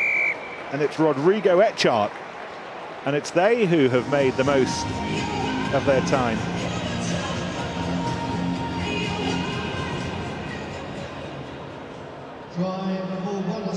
They just get the power play of running the big runners against Isles. He doesn't shirk the tackles, but he just hasn't got the weight.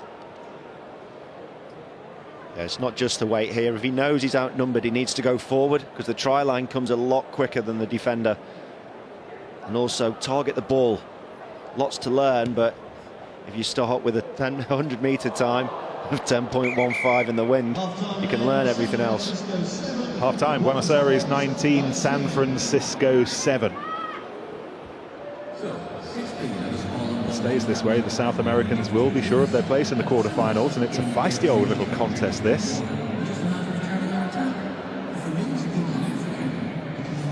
Team that have spent the bulk of the build-up concentrating on defence. They're working on the assumption that you can win the occasional game with your attacking game, but coach Santiago Gomez-Cora suggesting that to win a tournament, you've got to have sound defence. You're not going to win a tournament if all you're worrying about is going forward.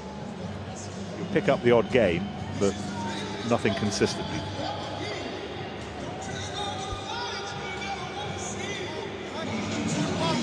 This is Johnny Nothika.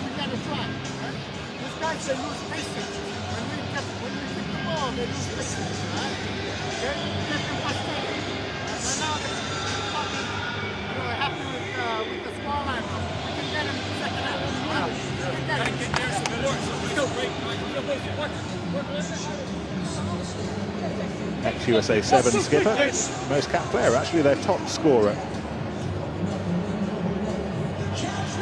Full 15-a-side game as well, up against the brains, the sevens brains of Santiago Gomez-Cora today. It's a match in Pool B. Northampton and the Blue Bulls also making up this pool, but again, not matter a jot if the scoreline stays the same. For the time being, it's these two who will be going for the main prize tomorrow.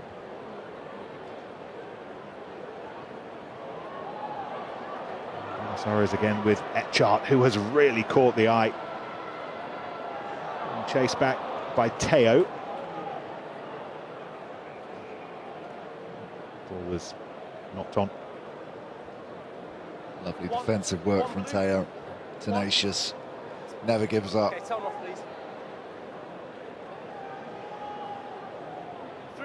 we're limbering up for a new season of Aviva Premiership by Aviva. By watching some sevens, but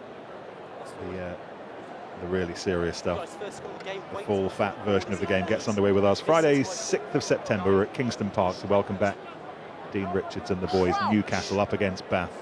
Bind, set. First scrum of this match, Ben, you're saying. Straight out the tunnel, guys, reset. Austin, thoughts on the scrum half this season being told when he can put the ball in? Well, I think it's going to really mess up sides' training patterns, because often the 9 trained with the pack, they'd work out what the timing was. When you'd look to put it in, you'd have a couple of different calls. I think England used to have an Argentina where the ball came in as soon as the hit was made. They had several of the calls. And if you're controlled by the referee and the referees have different timings, it's going to make it very difficult to get a continuous put in. And defensively, Ben, in terms of the defensive scrum, you know when the ball's going in because the referee is going to tell you, which surely gives you the advantage. It just evens it. So the whole thing about all the new scrum laws and also the, as we see if we score a try here, it's a good reach. They have. I think Camacho's got there. Really they're running away with this match, Ben. They're going to qualify. Yeah, the point was that everything, the new interpretations and the referees being told to manage the put in properly, it's all about making it a proper scrummaging contest. You can't try to reduce the amount of cheating that can be done. And for me, that's brilliant. You know, you'll keep props that are good at scrummaging, and that's part of our game. And we won't go sort of down the rugby league route, and we'll still get space on the pitch as a result of it. See, really good finish from Camacho. Just rides the challenger Teo as he comes across, and then he keeps his momentum moving, so he's allowed to play the ball over the line.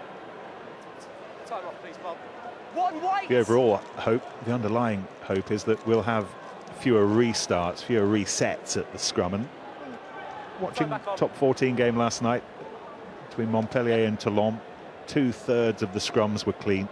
Had some resets, bit of wrestling going on amongst the front rows, but something seemed a little bit more stable. Fascinating to see how it develops, how it's developed this weekend in the championship, as San Francisco look to haul themselves back into this time match and doing it quickly. Daniel Barrett finding the main man. Oh, well, he's been quiet. Easy. Well, he felt there were afters over the line. Didn't prevent the scoring of the try, but he's standing up for himself. Brilliant take from Miles. Ball wasn't directed at him.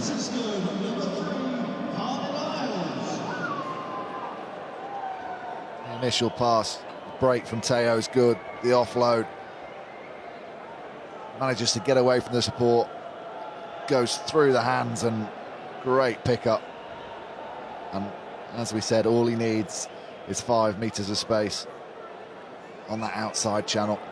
Well, he was upset with Mariano Zanani here, but Zanani's perfectly entitled to go for it. Within his rights to go for that. He squares up to him, sees how big he is, and gives him a cuddle instead. You're a bit taller than me, I'll give you the hug. Oh, there you go. Well done.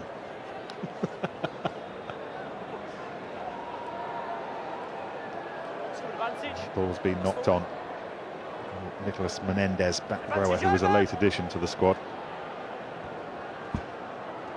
Big day for Argentinian rugby in both hemispheres. The Pumas looking forward to their second season in the championship. They're kicking off fairly shortly against South Africa in Soweto. The tournament that will see the conclusion of Filippo Contepomi's final international season. Contepomi, one of those who can trace his rugby family tree back to his days in Buenos Aires. Contepomi's contemporaries here at Twickenham today. And it looks like they're going to get the win that will secure their place in the quarterfinals tomorrow.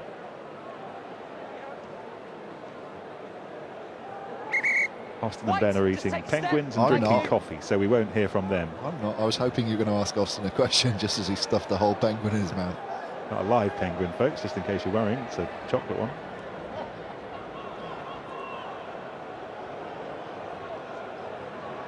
And this is skipper Lucas Alcázar. Scrum half has won a couple of test caps. Camacho's been in the wars, hasn't he?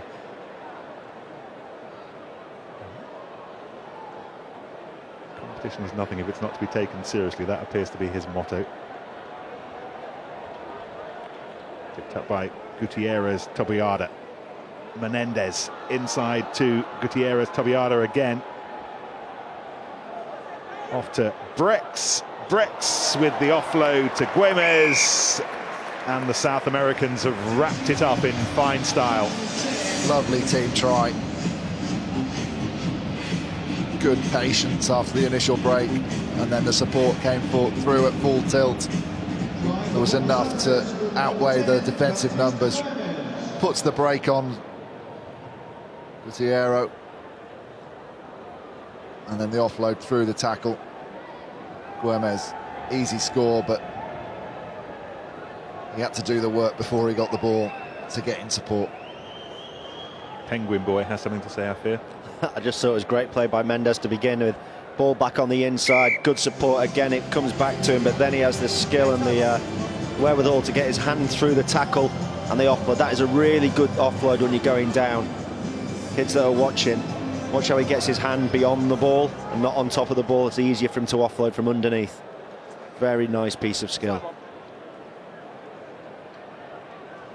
So we're into the red zone. Fine way of ending this particular contest. Back off blue. Might yet have one final Buenos Aires try. They've won back their own kickoff. Loose pass in front of Etchart. It's got some support from Ezequiel Varley, winger from San Isidro, as it is. Etchart takes it on himself over halfway. And the skipper, Alcácer, into touch. And that's been a thoroughly satisfying day's work from both of these two teams. Buenos Aires and San Francisco have both qualified for the quarterfinals tomorrow here at Twickenham. South Americans winning this one against the Americans 31-12. Yeah, you sort of sense that San Francisco, having already qualified, were just slightly off in terms of intensity at the breakdown. Buenos Aires, everything to play for. Both look like very strong sides that could test Auckland and the bigger sides in here.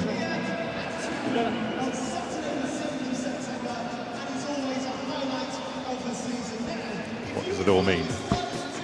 It means that the Blue Bulls and Northampton are playing for biscuit scraps from here on in. The top two will be going for the big prizes tomorrow. Game left in Pool B, and it will be the Saints against the Bulls.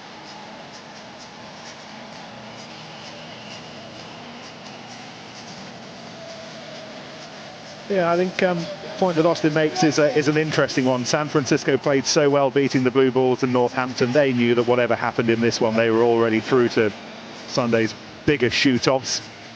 And I don't think we've heard the last of Carlin Isles. He had a word or two to say today, and the odd cuddle here and there as well. But two teams who've rather turned the Sevens world upside down this afternoon. Both into the quarterfinals.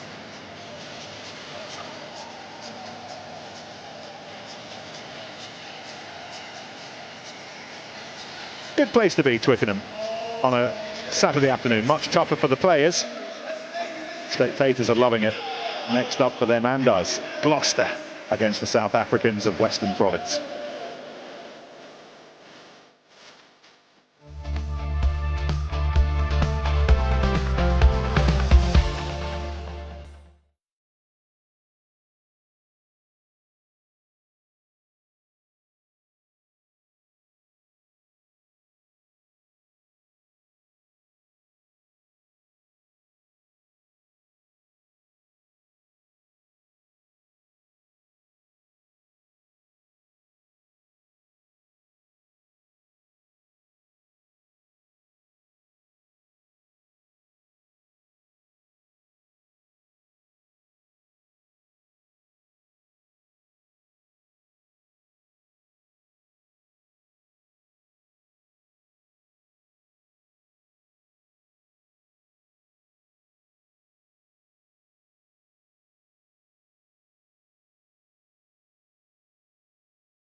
Gloucester need 2 points to qualify as one of the 2 best third-place teams.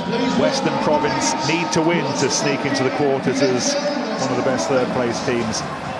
New York and Moscow, the surprise qualifiers already from this lot.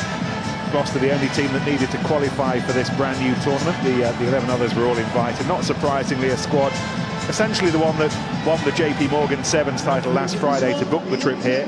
Only change sees the introduction of the fit again first team scrum half Dan Robson. Sprinkling of South African Sevens internationals form the bulk of this team, who've flown up from Cape Town. Werner Koch and Henry Volhuter, regulars. It's just too much for you, isn't it? They've flown up, and skipper Stefan de Villiers is one of a bunch as well who played for the South African students.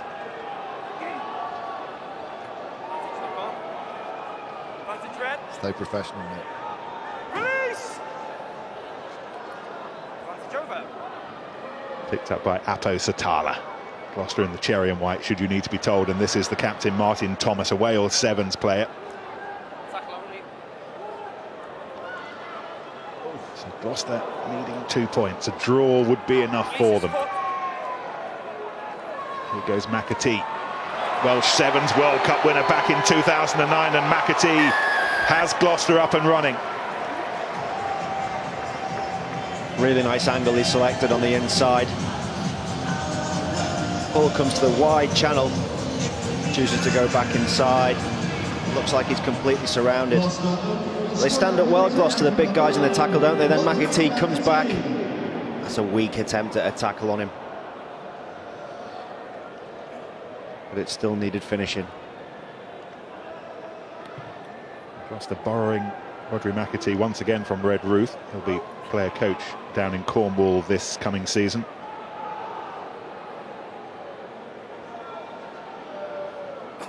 As Austin said, Gareth Evans standing up really well in the tackle. He's been impressive. One of the players that, I mean, Gloucester qualified at Kingsholm for the final of the JP Morgan Sevens at the Rec. One of their real stars. It's been the perfect start to this match. Matt Cox making sure that they made the most of winning their own restart. Tackle complete. I ask you to release. Tackle was complete. Just joining us, Gloucester started the day losing to Moscow 19-12. Then they edged out New York 26-24. Try on the hooter from Nev Codlin to keep their hopes alive of reaching tomorrow's quarterfinals. Western Province downed in the very first match at 11:30 this morning, 6 hours ago now, losing 26-19 to New York. They then lost to Moscow 19-17. So the pressure very much on them to get the win. Not as much needed by Gloucester, but it looks as if they're in charge of this one as well. The perseverance of Andrew Bullamacau, Fijian, brought into the squad for last Friday's JP Morgan Sevens, and he's scored another. It's his third of the day here at Twickenham. It's just strong running again, Nick, from Bullamacau. Stays on his feet in the first tackle, bounces back up, and then that's another weak effort. I can't quite see who it is, actually. I think it might be de Villiers, is it?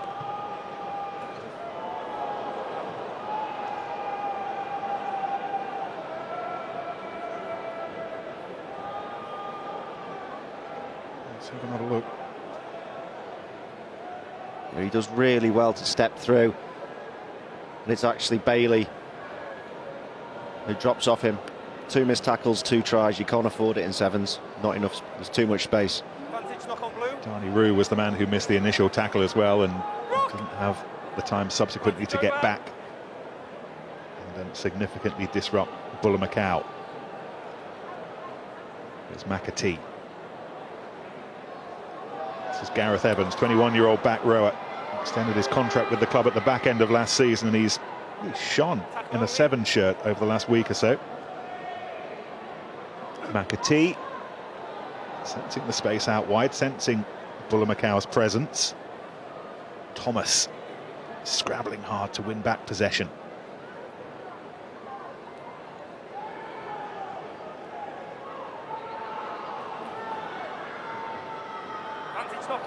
Dan Robson, nippy scrum half, unable to get away from South African clutches, and it looks very much as if Western Province are going to get themselves on the board here.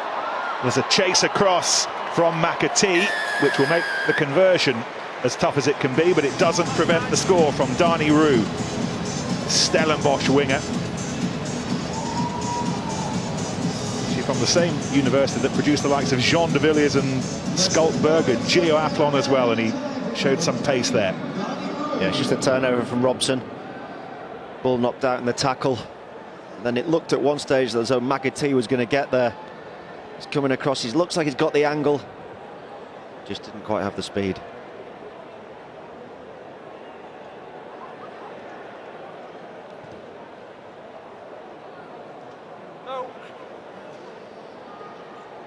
Team that play in the famous blue and white shirts made the trip up from Cape Town to London this week, from Newlands to Twickenham. Shirts worn down the years by the likes of Darnie Craven, one of South Africa's great grandfathers, Brian Habana, Percy Montgomery, Chester Williams. These are the Sevens players representing the best that Cape Town and Western Province has to offer today.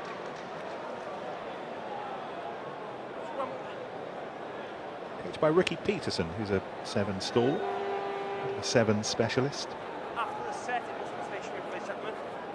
After the set, it must be stationary. And down the middle. Such a legend back home that his old club, Helderberg, when they hold their annual Sevens tournament, play for the Ricky Peterson Shield. Do you think when there's a commentating competition they'll play for the Mullins mug? No.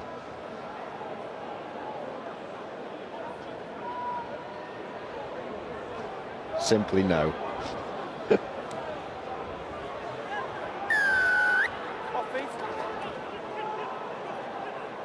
So he's going against our friend Werner Koch.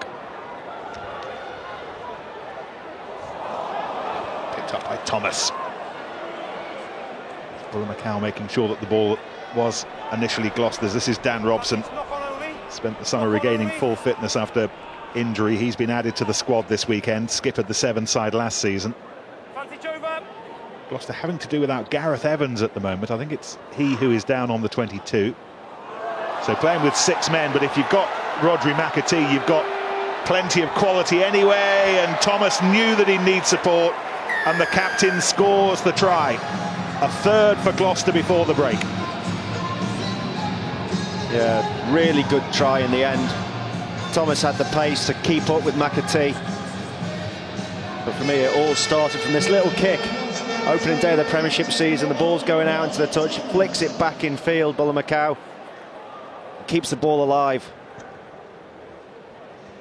And then gets the opportunity to offload off the floor. McAtee goes through the hole. And it's the work rate of Thomas to get there that creates the score for the Cherry and Whites.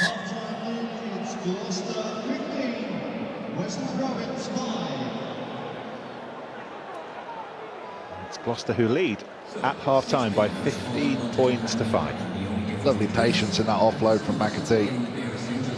Bided his time, kept the ball available and waited for the support and listened as well. Timed his pass to perfection.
That's an unexpected, unscheduled stop on the road to the start of the new season for Gloucester. They've only had a week to get themselves up for this. They claimed the last of the dozen invitations to win the JP Morgan Sevens. The only spot that was up for grabs. Half a dozen competition games on the way here, and you can see that it's held them in good stead.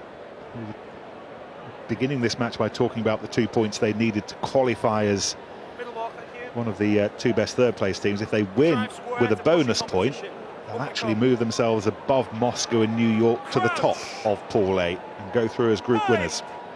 So one more try combined with the win and they will win the pool.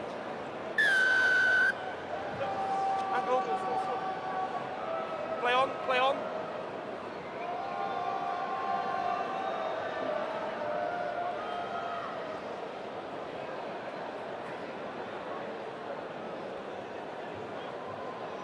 Thomas busying himself. This is Robson. Jimmy Cowan's back from his injury. Tavis Noyles across the Welsh border, so there's a decent scrap for the Gloucester number 9 shirt at Kingsholm next season. Dan Robson will be in the thick of it. This is Apo Satala, the Fijian, who's returned to a shirt again this weekend as a guest. Been away from the club for 3 years. Bags of sevens experience, that's why he's been included.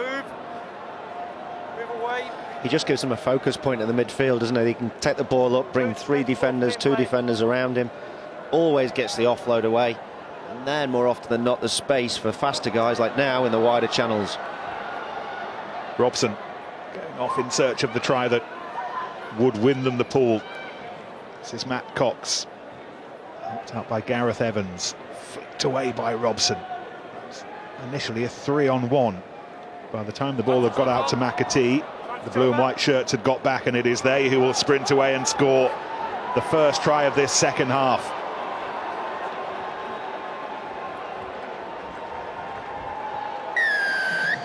It was Gloucester's ambition. In the end, though, another one for Darnie Roux.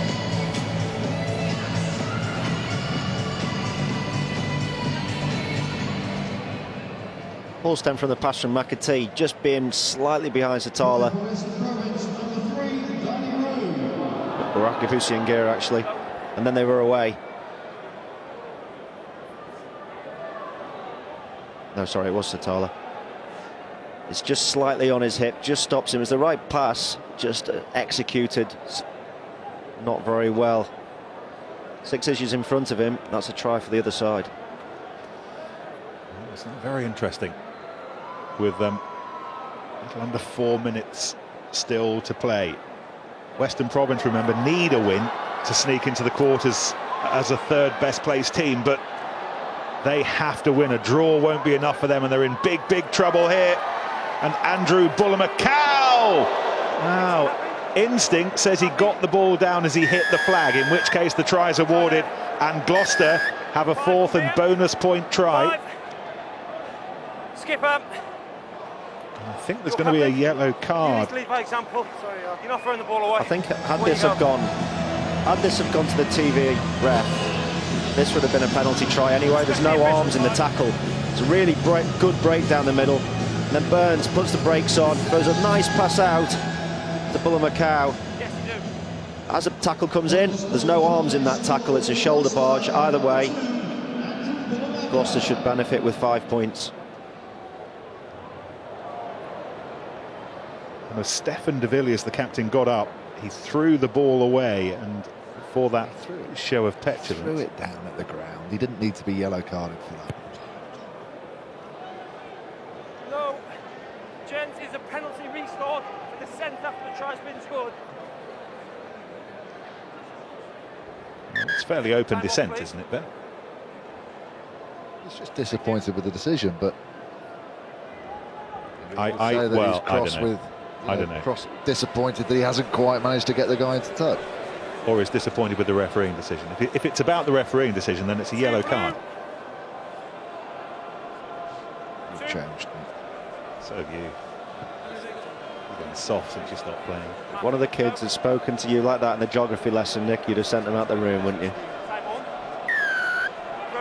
geography teacher. That's your problem. You don't like people with personality. You're my problem, Austin. Oh, yes, I am. As a result of the penalty, whatever the view on it, conceded by Stefan de Villiers, Gloucester get the restart with the penalty, so they can go again. They've already got the 4 tries that will guarantee them top spot in this pool. They lead by 10 points going into the final 2 minutes, and they're looking for a 5th here, and they'll get one with Martin Thomas, who throughout this little Sevens prequel to the new season has led the team magnificently and played just as well. Yeah, absolutely, and he was really helped by 2 wonderful pieces of skill from Dan Robson. First of all, he comes on the inside, Nev with a nice offload, but watch the pick-up here from Robson. It's low, he takes it, he then gets the fend, but not only that, lovely little pop-up off the floor for the try.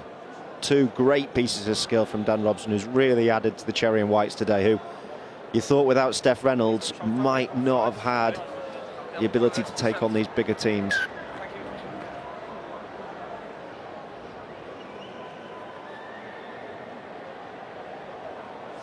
Scrum-half situation at Kingsholm next season. Interesting one. He played a lot of rugby last year, Dan Robson, largely because Jimmy Cowan was injured, but he played so well that Nigel Davis has got some decisions to make here. They brought in the Welshman, Tavis Noyle, as well.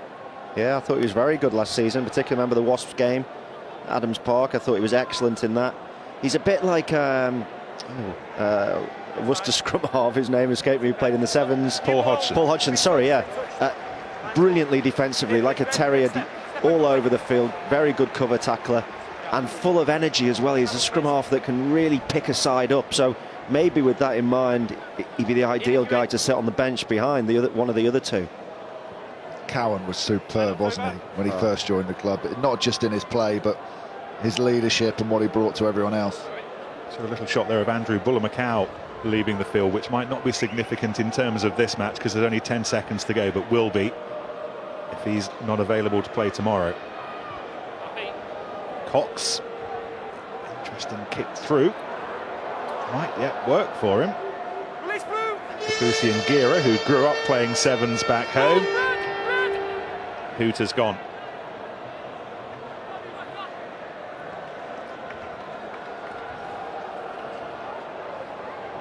Driven forward by Ivan John Dupree, who was a very speedy winger. Hasn't had the opportunity to show that so far today, but the South Africans might yet have the final score, and they will. JP Lewis.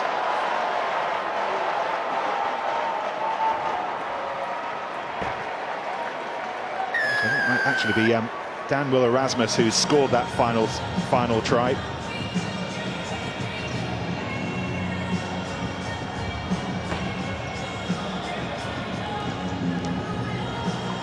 Either way, they do have the final score. It's not going to affect the outcome. Gloucester have won with a bonus point score. Yeah, it's a nice break by JP Lewis. The support from Erasmus. But JP Lewis with the try goes all the way.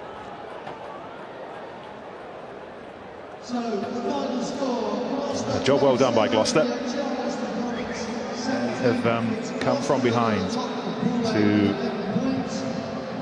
sure that they'll go into tomorrow, Sunday, still tilting at the big prize. Going for the cup, they're into the quarterfinals.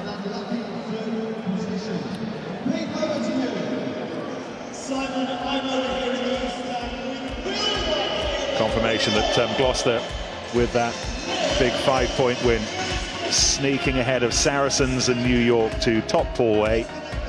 Western Province have come a long way, but they'll be fighting it out for the minor prizes tomorrow.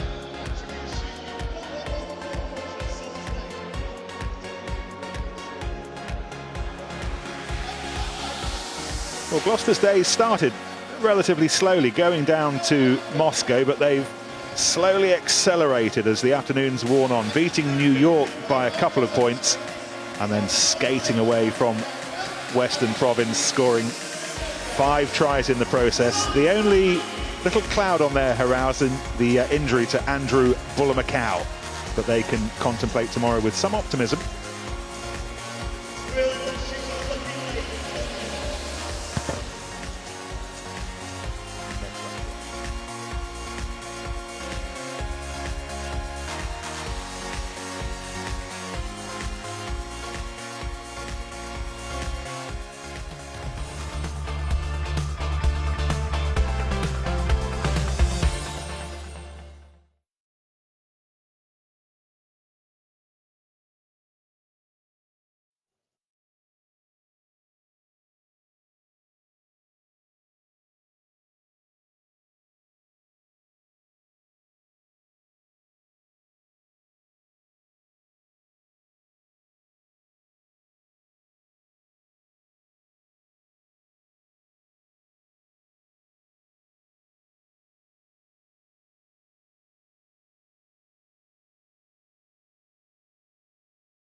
start of the day, the time of the day in sevens where it all gets a little bit confusing. So to make it easy for us, let's have a look at how it stands at the moment. These are the top 8 teams as things stand that will be in the quarterfinals tomorrow, so still going for the big prize. The top 6 are guaranteed their place in the quarterfinals. The Brumbies and the Harlequins still with some work to do.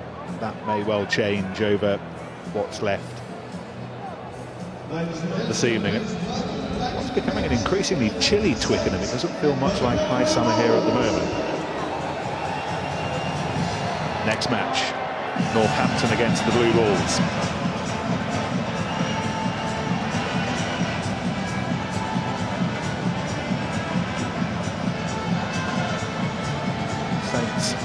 Starting 7, another chance for us to look at young Harry Mallander, Jim Mallander, the coach's son, 6'5" fly half, and the Blue Bulls. Well, the youngest squads here at Twickenham this weekend, nobody's over 25, so we're having a sneaky peek at the next generation of Praetorians here. They're captained by Ruan Steenkamp, who led South Africa's under-20s to 3rd place at the recent Junior World Championships. Rian Warner's an experienced sevens player.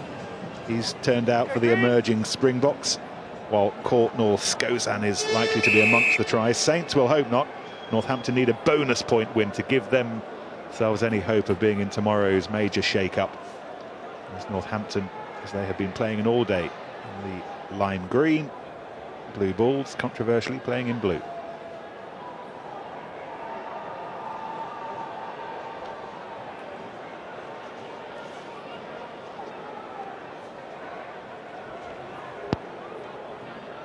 Vasily Artemiev, part of Russia's squad, who played at this summer's World Cup in Moscow, back in his home city. This is the England under-20 scrum half. Alex Day started the Junior World Championship final against Wales. Tom Stevenson, 19-year-old centre. Talking about Western Province's future, this is very much Northampton's future as well, and that includes Mallander, just 17. Lenev Darmans, part of the hold-up process in that Blue Bulls tackle, keeping Northampton in their own 22 for the time being.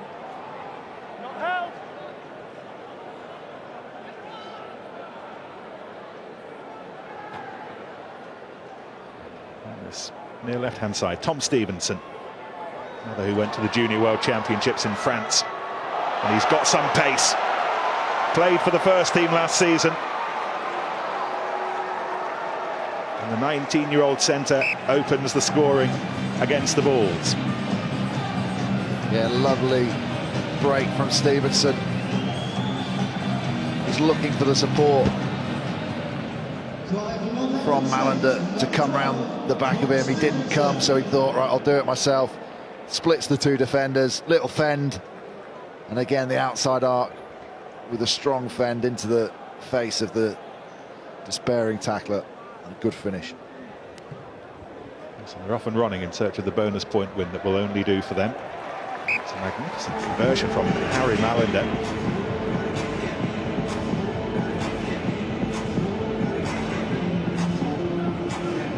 Lovely balance in the run, keeping the ball away from the defender so he can use that fend.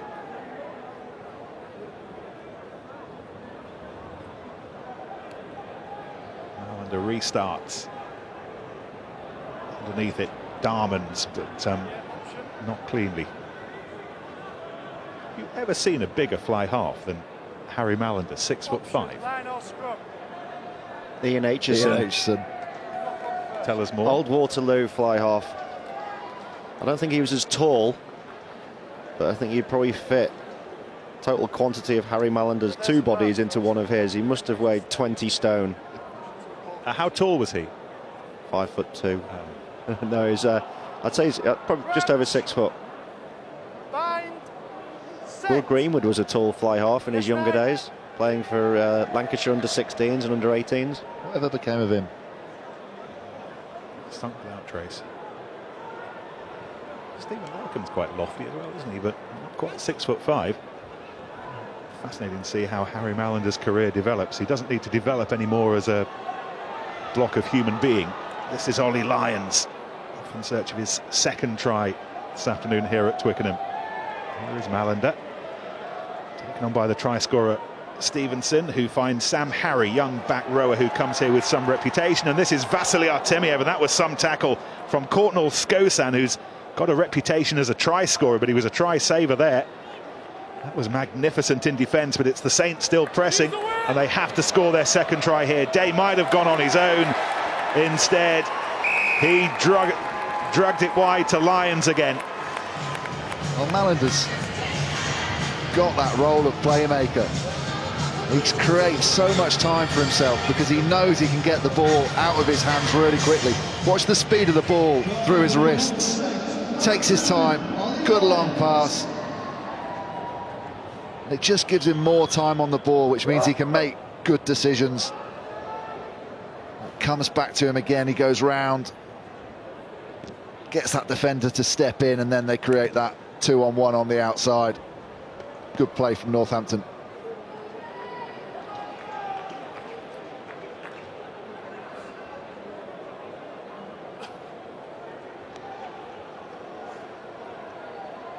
There's a replacement late on in the piece for the injured Matt Williams. He's playing in the junior academy at the moment, making some impression here today with his second try.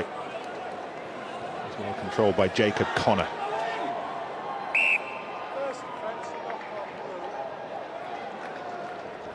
To Mallander and 6'5" fly halves, that would completely redefine the role, wouldn't it? I mean, you'd be a real handful defensively if you can ally that size to a threat around the breakdown as well. You become much more than just a distributor. You really could offer, almost like, you know, Mike Phillips does as a scrum half, that real aggression at 10. Looks like he's got some good natural timing as well. He's a young guy, as you can see in his face there, and who knows? I think it's good he can play fly half now, because he might end up being a 12, a sort of second 5/8. Well, that's his other position as well. He does play centre, so maybe long term. Who knows? He's again involving himself. Temiev trying to do some work at the breakdown. Beaten to it by the Bulls. So there's of a certain vintage still remember the days when they were good old Northern Transvaal and regularly beat the Lions. Team of the great Frick de Preer and Nath Botha back when. Bakkies Botha, Victor Matfield, Yus van der Westhuizen more recently.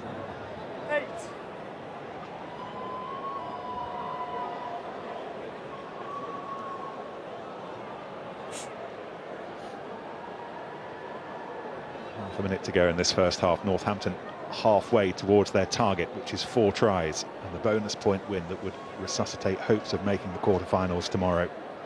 Everyone will play tomorrow for the cup or the plate or the shield, the latter two being the consolation prizes. One Hugo, blue balls on the 21 player, releasing Jan Eslin. This is picked up by Jason Creel. Closest the Bulls have been to a try, and they've lost it, and Sam Harry can try and engineer an escape route. The hooter tells Alex Day that he can hack it long upfield and chase it for all he's worth. Who's been bubbling around the first team of late. Picked up by Skosan. Creel looking for options, but they're back inside their own half with Hugo. Not now. They have found themselves some space here before Mallander came in with the hit. Connor grabs it. Ball was knocked on. That's half-time. Northampton, dozen points to the good. Northampton 12, Blue Bulls 0. A really satisfactory half, but Northampton controlled most of it. Just at the end, the Bulls came back. You have to keep an eye on Emil Temperman. He had some really good feet, almost created that try. But good defence from the East Midlanders.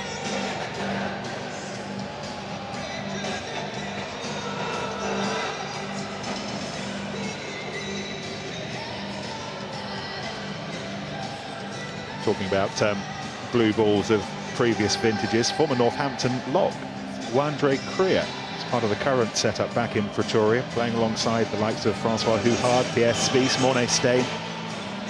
Krier really came to prominence during his time at Franklin's Gardens. I'm not sure how well regarded he was back back home in South Africa before he came to the East Midlands as Felice Coetzee delivers his team talk, but he went back with his reputation in hand.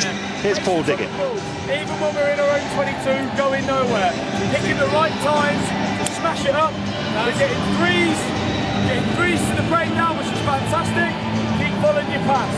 In defence, keep spreading the field. Keep that last defender outside so we can push them all back in. Everyone's competing, which is brilliant. When we're on, let's stretch it, it's good. The biggest is going to make us in this match by keeping the ball out. Yeah. We kept in that first, I think Dusty hair under the cap as well, just listening in. Interesting to hear Paul Diggin delivering that team talk. He's had a knee injury that's really dogged him over the last season or so, and coaching clearly is a real live prospect for him in the not too distant future, you would have thought. They've given him a role. They've given him a role within the to try and develop him into a coach. And he was saying during the JP Morgan's round at Franklin's Gardens, you know, his first foray, and they made him put his kit on again. He's learned how to fold his arms like a coach. That's a very coach-like stature, isn't it? Very coach-like. Very important if you want to be taken seriously to have a strong arm fold. Dean Richards really developed it back in the mid-90s. It's been taken on in recent years by Dean Ryan. Jordan Murphy taking it to the next level, as we saw at Bath. Is Dean Ryan the preeminent arm folder in your mind at the moment? I'd say Dean Richards would be the most folding of arms. This guy's coming off actually looked pretty damn good and very quick temperament. Talking of Dean Richards, we'll be up with his boys at Kingston Park on the first Friday of the Premiership. Friday, September the 6th, when Bath are at Kingston Park. First of 4 live games on BT Sport on that opening weekend. That one. 2 matches here in the London double-header on the Saturday. And then we're at Welford Road to see the champions kick off their defence at home to Worcester. Leicester against Worcester. Busy start to the Aviva Premiership here on BT Sport. What's your early predictions, Nick? Top 4? I'm going to have Sale in it like I did last year, and you spent the entire season reminding me that I had. It's dull. It's really dull, but I just think it might be the top 4 that we saw last season. Gloucester and Bath fans will be upset. Yeah, Gloucester have got a good opportunity. And this is Carlo Engelbrecht, standing schoolboy scrum half. They are giving him the big up back home at the moment. We saw a little glimpse of it there. It's being mentioned in dispatches alongside the likes of Jus van der Westhuizen and Fourie de Prieur when they were playing at his age. He's got a bright future and he's got the balls, not before time, up and running here. Just spots a slow defender on the inside. I think it is Harry Malander. And he just runs that slight outside and then the cut back and exploits the inside defender. Really smart, good pace.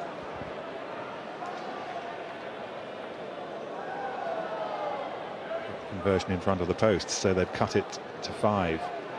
If Bath and Gloucester are to get into the top 4, who are the 2 who are going to drop out there for you two? I think we're looking at one of them now. Northampton.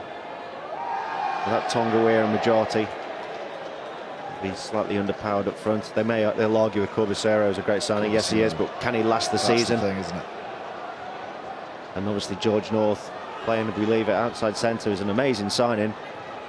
Khan, Foto Aligi, a scrum half. I think Northampton are a better squad this coming season than they were last season. That's the beauty of being a commentator and a pundit. One of us knows what we're talking about and Nick doesn't.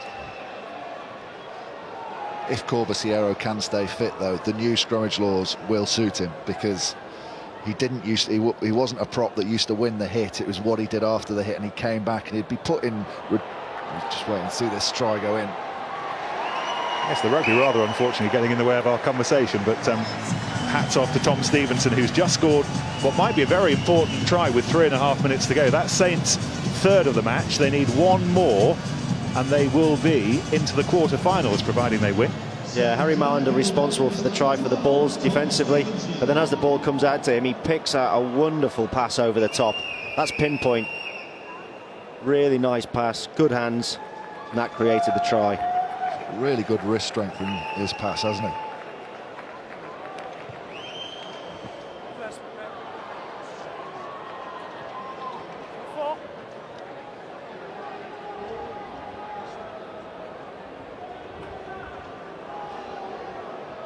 Malander conspiring to release Stevenson.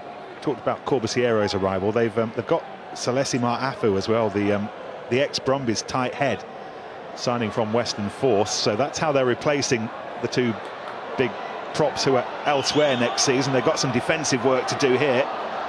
It was slapped back. And I think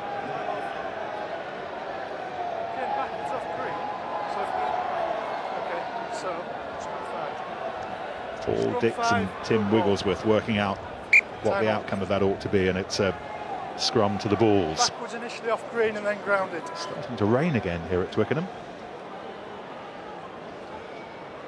Just does enough to get his shoulder across